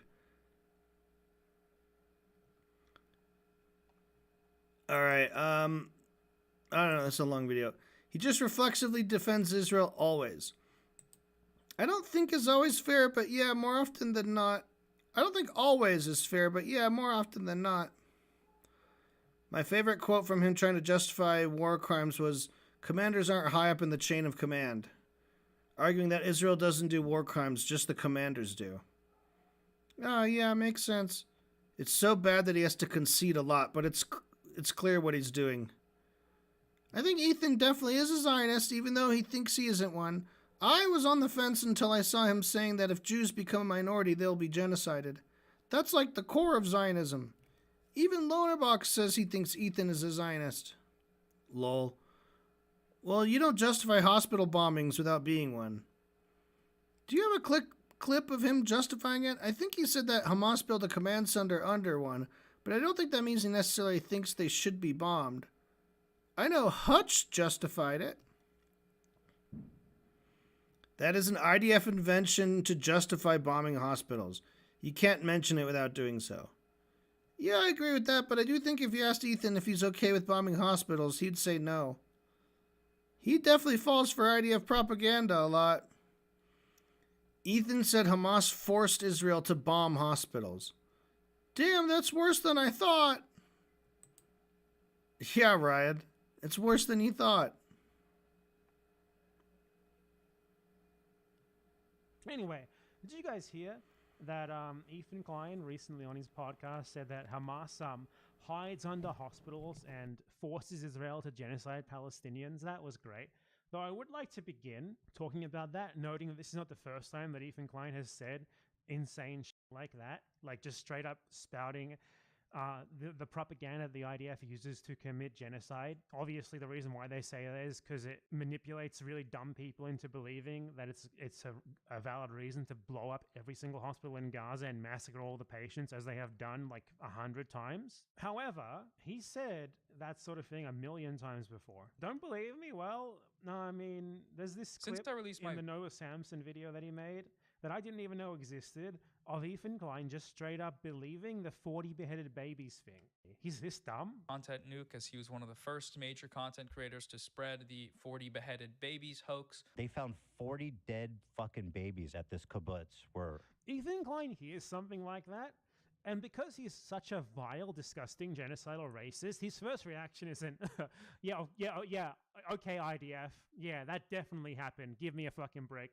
No, his reaction is, those vile Palestinian Islamic Muslims, brown, they killed 40 babies. Unbelievable. Like, tons of people got killed. Now, I don't know if they were beheaded, okay? And some people really care about that detail. So, to me, the 40 babies is enough. I never really thought that I would. Amazing. He believes every single insane Israeli, like, racist colonial propaganda genocide justification, and he insists that, like, he's never supported genocide. No one can provide any evidence of me supporting genocide.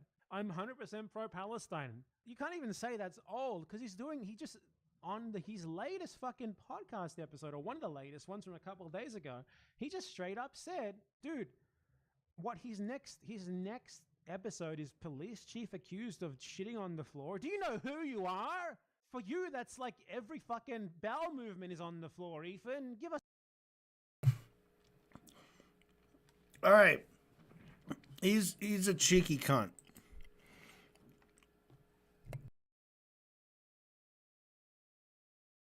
IDF is valid. I think Attacking hospitals because they are...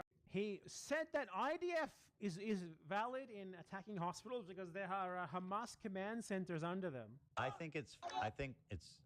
mean, listen, I feel like this is a force that's going to help end the war, not fucking keeping hostages and underground and like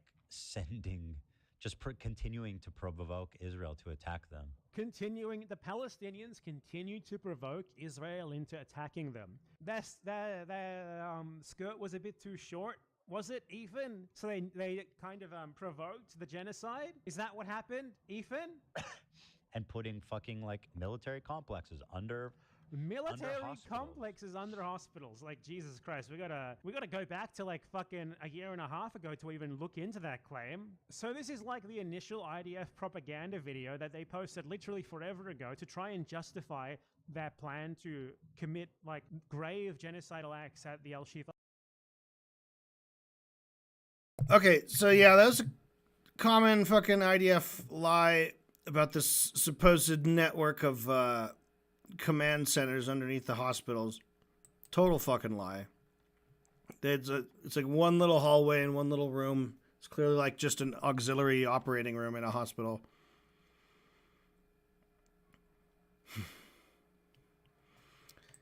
Okay, Ryan is conceding a lot of things. He also is like seemingly learning these things. Damn, it's worse than I thought. Ryan, why haven't you just been watching BadEmpanada's videos? They're not long. Just subscribe to BadEmpanada Live, and you will know all the gossip, and you'll also know all the history and all the shit. You wouldn't be asking these questions if you actually just watched his videos. BadEmp is commonly like just posting his own videos for him to watch. He also said Jews being expelled forced them into becoming Zionists. It's in there. It's in here. He was a 40 babies guy too. a 40 babies guy. He's a 40 babies guy. That's just a weird kind of guy to be. What kind of guy is he? He's one of those 40 babies guys. So Ryan says, I agree that Jews were expelled, but why would that force you to become an ethno-nationalist? BadEmp, I don't know. Plenty of Holocaust survivors didn't go to Israel. They seem to have been okay. Ryan Beard, I'm not even necessarily saying that it isn't understandable that they did immigrate to Israel in some circumstances, but why would that make you need to become a Zionist? It seems like he genuinely does believe that the more oppressed a Jew is, the more then need to be a Zionist.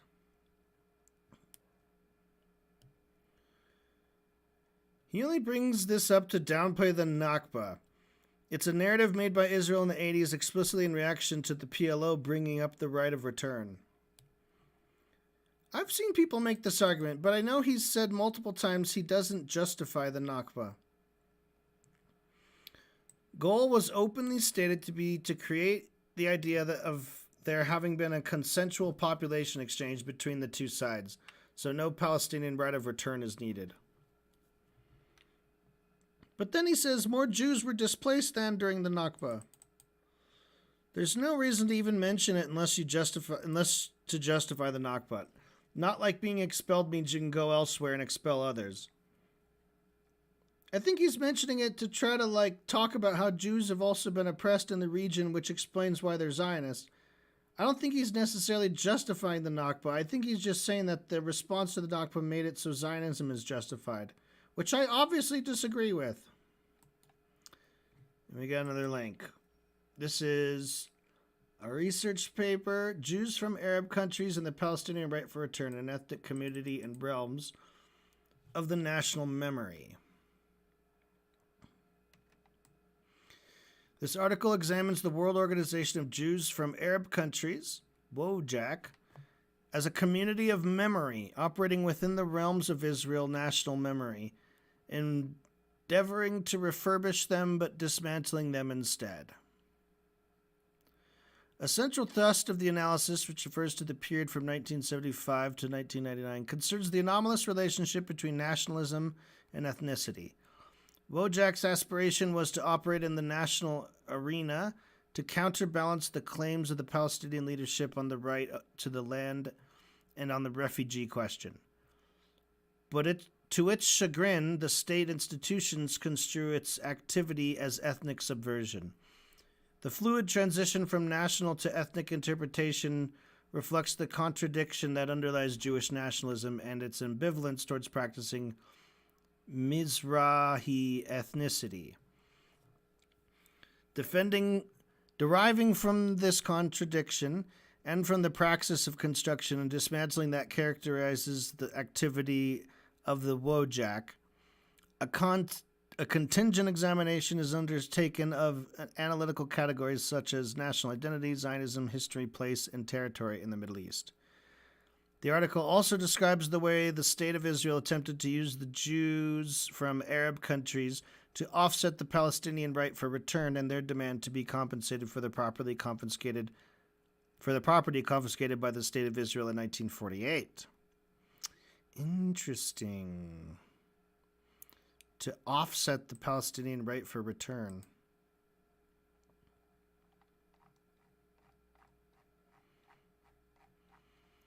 It's a long article, but it looks interesting. Maybe we should save this.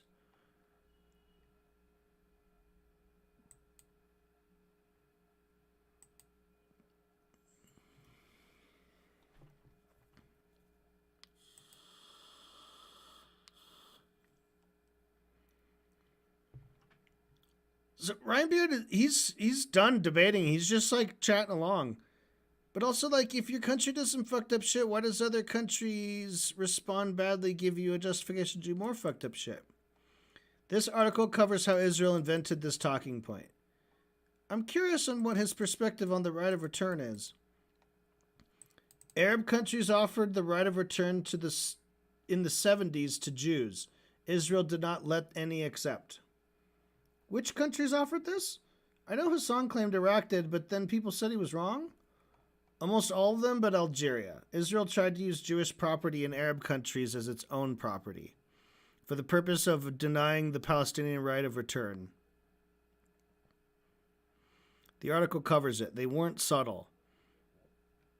The organization's executive formulated 3 major political assertions, all of which were intended to offset the 3 main claims of the Palestinian national movement. 1, that of the historic nature of a Jewish national and religious presence in the Middle East, the primordiality thesis. 2, that the Middle East had witnessed a de facto mutual population exchange of Arab refugees and Jewish refugees. A de facto mutual population exchange of Arab refugees and Jewish refugees. The population exchange thesis. And 3, that the property of these Arabs and Jews could be counterbalanced due to the population exchange. So, I think it's something important thing to remember is that when they're saying like people are driven out of one country to another country, there's not one person controlling all of that. That's happening like scattered amongst millions of people, right? So it's really difficult to count and know how many and who all is going where, right? But they're pretty much just trying to say like, oh yeah, if we think the if a bunch of Palestinians, we ship them off to Jordan. Any of the Jews in Jordan can come here, and that's fine. You can't do any right of return now. No takesies backsies. And 3, that the property of these Arabs and Jews could be counterbalanced due to the population exchange. This is Ethan's motivation exactly. It's the origin of the argument. It's Israeli state propaganda. I guess my question is, do you genuinely think that Ethan wants to ethnically cleanse Palestine? To me, it feels like he intuitively doesn't want this, but he allows the propaganda he's been taught and Elah's influence and his own fear to cause him to go off track.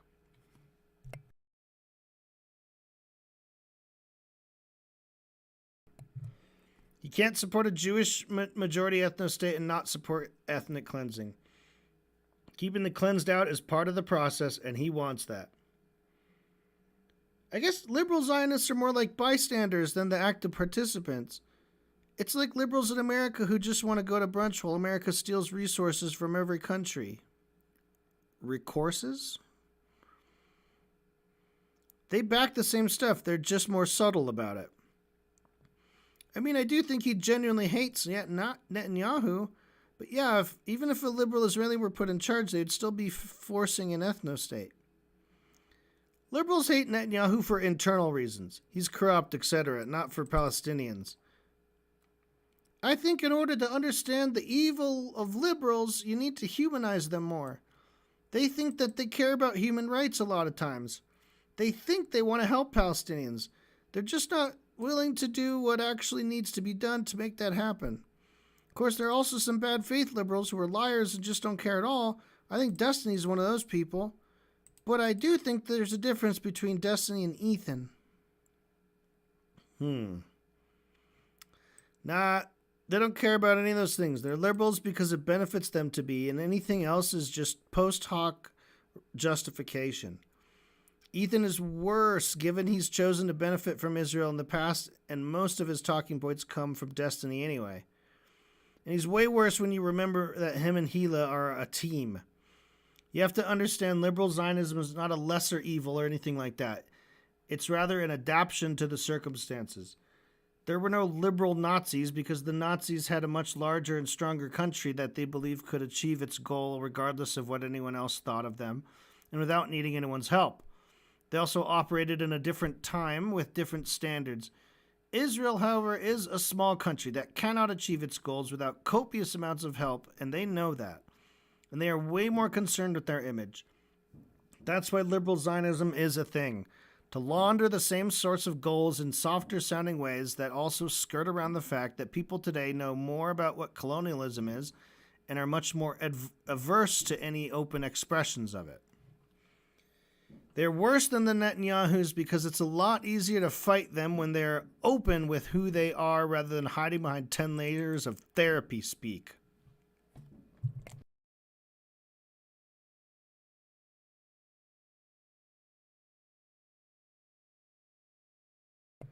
Ryan, I wouldn't go as far as saying someone like Ethan Klein is worse than the right-wing Zionists who are like actively settling in the West Bank. I guess from what I saw of Ethan, it seemed like he was opening up to being genuinely anti-Zionist before October 7th, but that scared him back into his hole. As much as I agree with you that liberal Zionism is incredibly insidious and dangerous, I think liberal Zionists can be brought over to being anti-Zionist more easily than right-wing Zionists. But yeah, liberal Zionists like Brianna Rue are demons. I fucking hate that woman. Haha.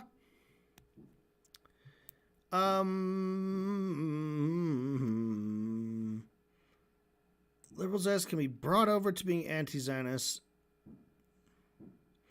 I mean, that's kind of... You know how they would say that, like, marijuana is a gateway drug? You do marijuana, eventually you're going to be fucking popping pills. But, like, yeah, maybe, I don't know. It's like, if someone needs a pill, you don't just, like, give them weed and then work them up to pills. You just give them the pill. Right? You don't need to be a liberal Zionist first to then be an anti-Zionist. I don't know. I think there's another category of Zionist, which is just the clueless Zionist. Be they liberal, conservative, or whatever, or anything outside of those, or within. The clueless Zionist is the one that doesn't even know what Zionism is, and just believes whatever, like just agrees with American imperialism because they're just fucking clueless.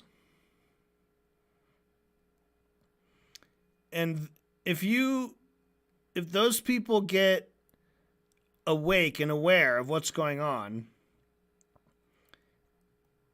and for whatever reason, one of them becomes a liberal Zionist and the other one becomes an anti-Zionist, you know, I don't know. I don't think you're necessarily going to bring that liberal Zionist over to your side. You probably could definitely bring a clueless Zionist to your side. It's the ones that don't know. If someone is like actively in this space making talking points, then they're not somebody who's like closer to the side of anti-Zionism and like way better than a right-wing Zionist who's openly calling for genocide, right? Because these guys are just, yeah, I don't know. I don't necessarily see this on a sliding scale. I think the clueless people can become anti-Zionist. People who don't have strong Zionist beliefs, or I dare say like extreme right-wing Zionists, I could see more likely becoming extreme anti-Zionists. You know, some people like to be extremists. But yeah, okay, so BadEmp says he's way worse, really. Come on. Everyone is repulsed by the open Zionists, but liberal Zionists believe 90% of the same stuff and launder it as pro-Palestinian. If you don't see how much more dangerous that is, I don't know what to tell you. I guess maybe I'm still naively thinking he has a chance to see the error of his ways in the same way that I grew up conservative and changed my ways. Because from a strictly strategic perspective, I do think having one of the biggest Jewish creators like Ethan being openly anti-Zionist would have been a big benefit to the cause, at least in the online space. If everyone in Israel was like Netanyahu, Israel would have collapsed 20 years ago. Yeah, I agree with you. The palatable types of fascists do definitely help give it legitimacy. The more subtle ones who weaponize liberal therapy speak and ID politics are the ones who can keep it going. Yeah, I agree. I don't think that makes it worse. I think they each play their part. But yeah, the listen to Jews ID politics obviously doesn't work when many Jews think Free Palestine is anti-Semitic. It's worse from a practical standpoint as it makes it harder to deal with and it lets people like Ethan Klein pretend he's pro-Palestinian and not have insignificant amount of people repeat that as if it's not insane. There's no way. LOL. Not at this point. This guy never admits he's wrong. I mean, he did it in the past, and the Gila thing makes it impossible.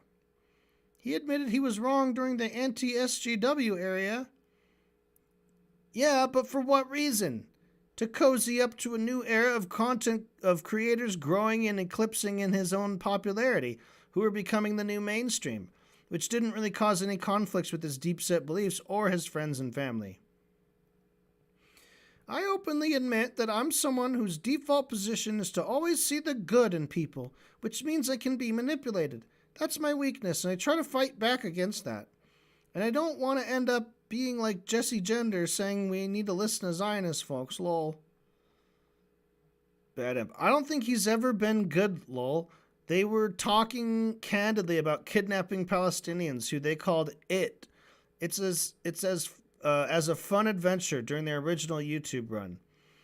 It was just hidden because he usually talked about frivolous stuff.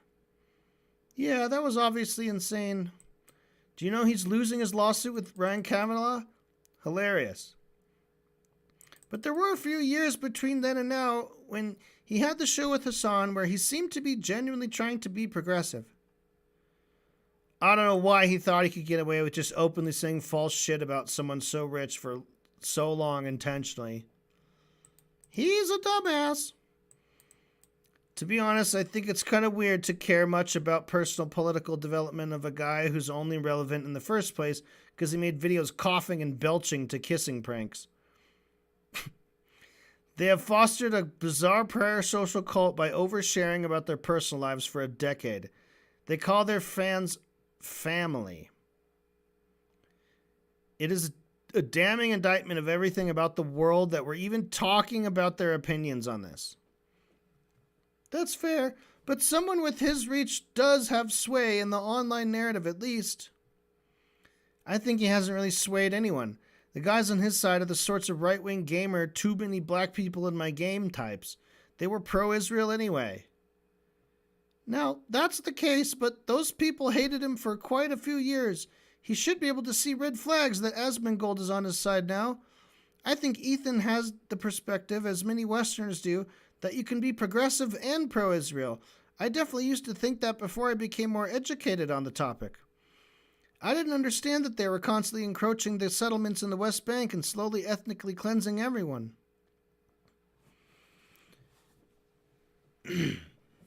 BadEmp. He's not the first supposedly progressive person to skewer everything for Israel. Literally everything you've heard about me comes from Vosh/Lonerbox, etc., closing ranks with an open Zionist streamer because I criticized her. It's the same playbook over and over and over and over again with liberal Zionists. Aristocracy. What the fuck? I'm literally pro-Palestine and criticize Israel regularly. I did an entire video on the war crimes committed by Israeli soldiers in the 1948 war. He assumes this about me because I am an Israeli, which I cannot help, and Jewish. This is anti-Semitism.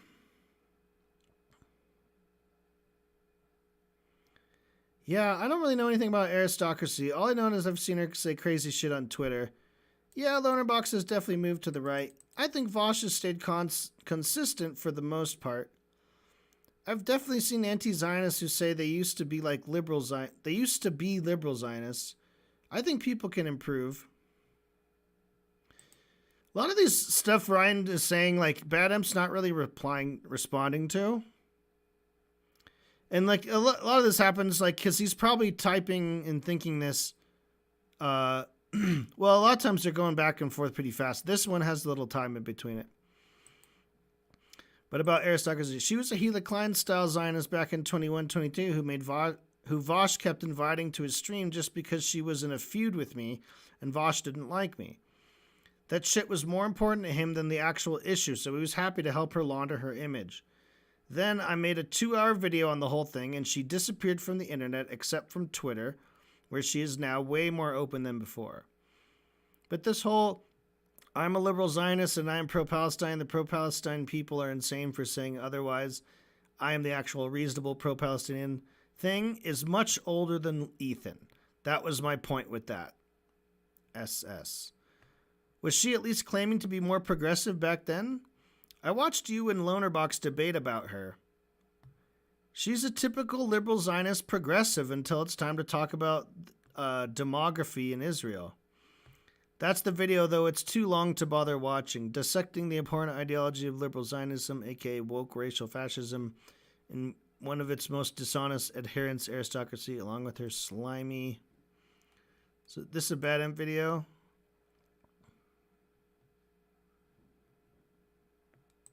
Hey, I have an announcement to make. I'm making a series of videos on Palestine and Israel. But before I can get started with that, I need to make this video right here to deal with a pressing drama issue that is very related to that subject. I promise this video is still going to be quite informative, as I'm incapable of not going into far more depth than needed. So this video will also go into a lot of detail about Israel and Palestine, and especially about the ideology of liberal Zionism, which I'm going to be dissecting throughout. This video is from July 21st, 2022. From BadEmpanada. Is this the same video? Okay, yeah. I might want to watch that later. Ryan. Yeah, I've noticed that is the big thing they get hung up on. BadEmp. Tucker Carlson is 100% right here. Tucker Carlson tonight said... Host says the left is obsessed with demographic replacement. It's a really ridiculous clip basically saying, isn't it weird how the Zionists say we can't care about demographics in the USA when they talk about it openly for Israel? Yes, it is actually. Ryan, do you not think there's any difference between white people and Jewish people fearing becoming a minority? I agree they're both bad, but I do think there's a slight difference when white people have literally never been oppressed. They made the Palestinians a minority intentionally. Yeah, they're in their own land. Think about that. If you're within the 48 borders, quote unquote, Israel proper part of occupied Palestine, you're a Palestinian. It used to be your country, your people, and now you're a minority. Those same fears were expressed in every other colony even beforehand, regardless of who was doing it. The reason they fear this is not because they're Jewish, it's because they know they have done awful things to their victims. This is true, and their fear is the being done to them. But like black separatists often talk about wanting their own ethno-state because of their history of oppression. I know Vosh got into big arguments about that. And my perspective at the time was black separation isn't exactly the same as Nazism, even if they're both bad. If it was really about fear, no one would be living in Israel in the first place. It's not safer to live somewhere where there's millions of people who all hate you nearby.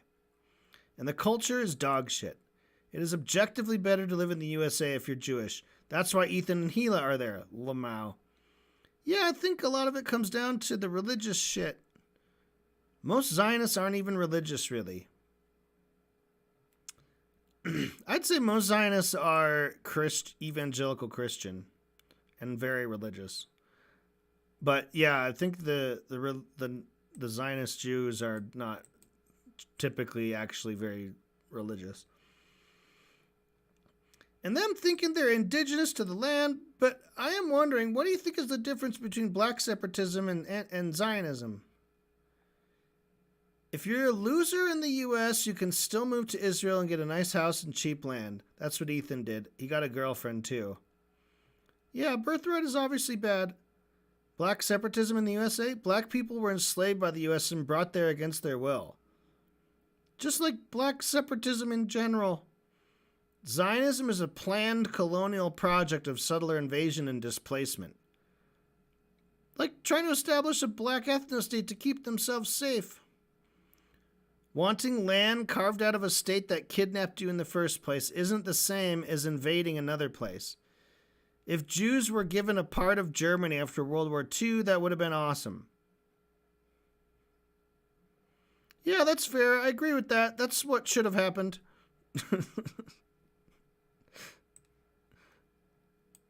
Yeah. We could have really dodged a big one if we'd have done that. Should have done that. But England are racist pieces of shit. It all ties back to England. Haha. I understand why Zionists would want to go to Palestine because of the connection to the Holy Land. Definitely doesn't justify it, though.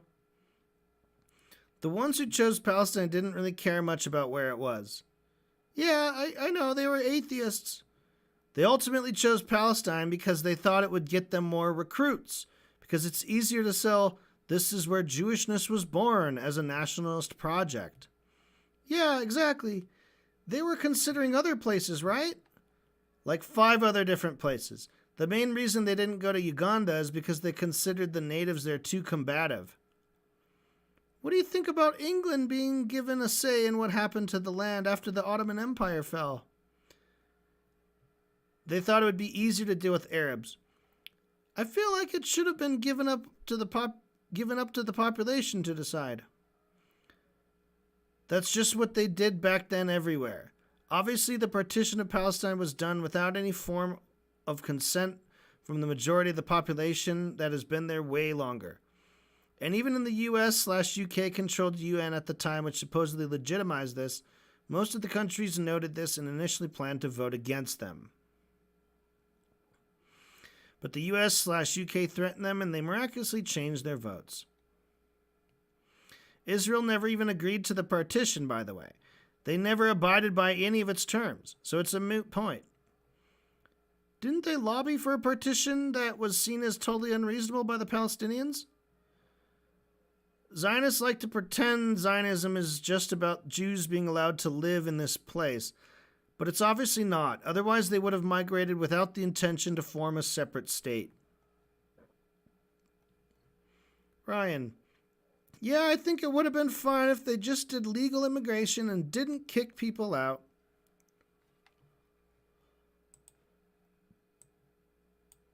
Man, we've been going for a long time. This is a long exchange. Look at where my cursor's at. I still have half of this whole thing to go. Almost half. This is quite entertaining. It's quite informative. It's quite educational. I'm curious how this conversation is going to end because it seems like Ryan is learning and definitely has a desire to be not only anti-Zionist, but to learn as well.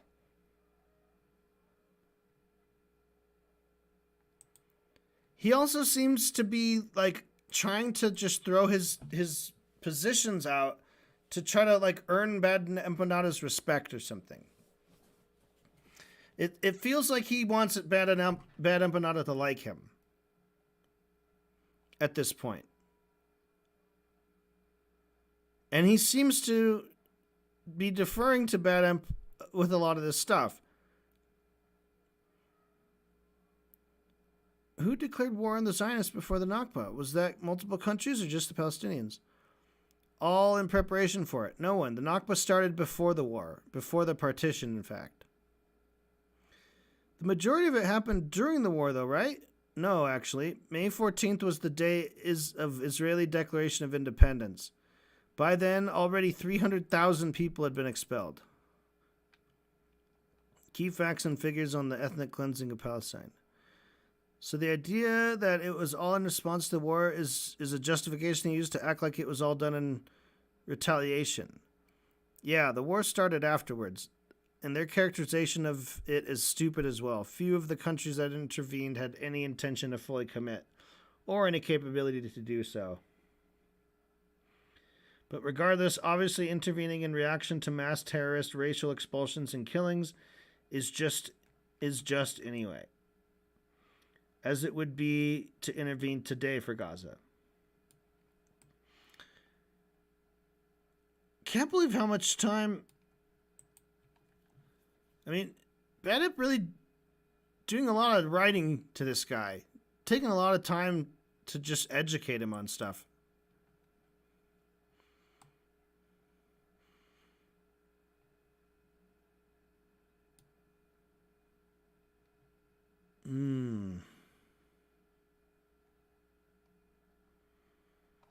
This is another good article we're gonna bookmark to read. I'm getting tired. My mouth, because then we're not watching a video. I have to read everything aloud, and I have to talk to give my commentary. So, boy, this is gonna have to be a 3-parter. All right, so we leave off around here.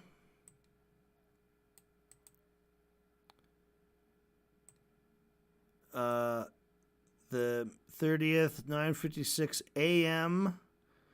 Palestinians didn't want any partition. They wanted one state because obviously it's stupid to be forced to give up half your state to new arrivals, with 40% of you now magically within borders of a state explicitly declared for the ethnicity of the new arrivals.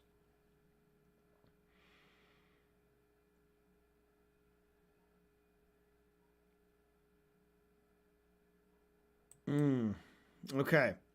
So, yeah, let's call it a night. Thanks for not watching. I hope you didn't watch this, but if you did, leave a comment. Talk to you next time. Bye-bye.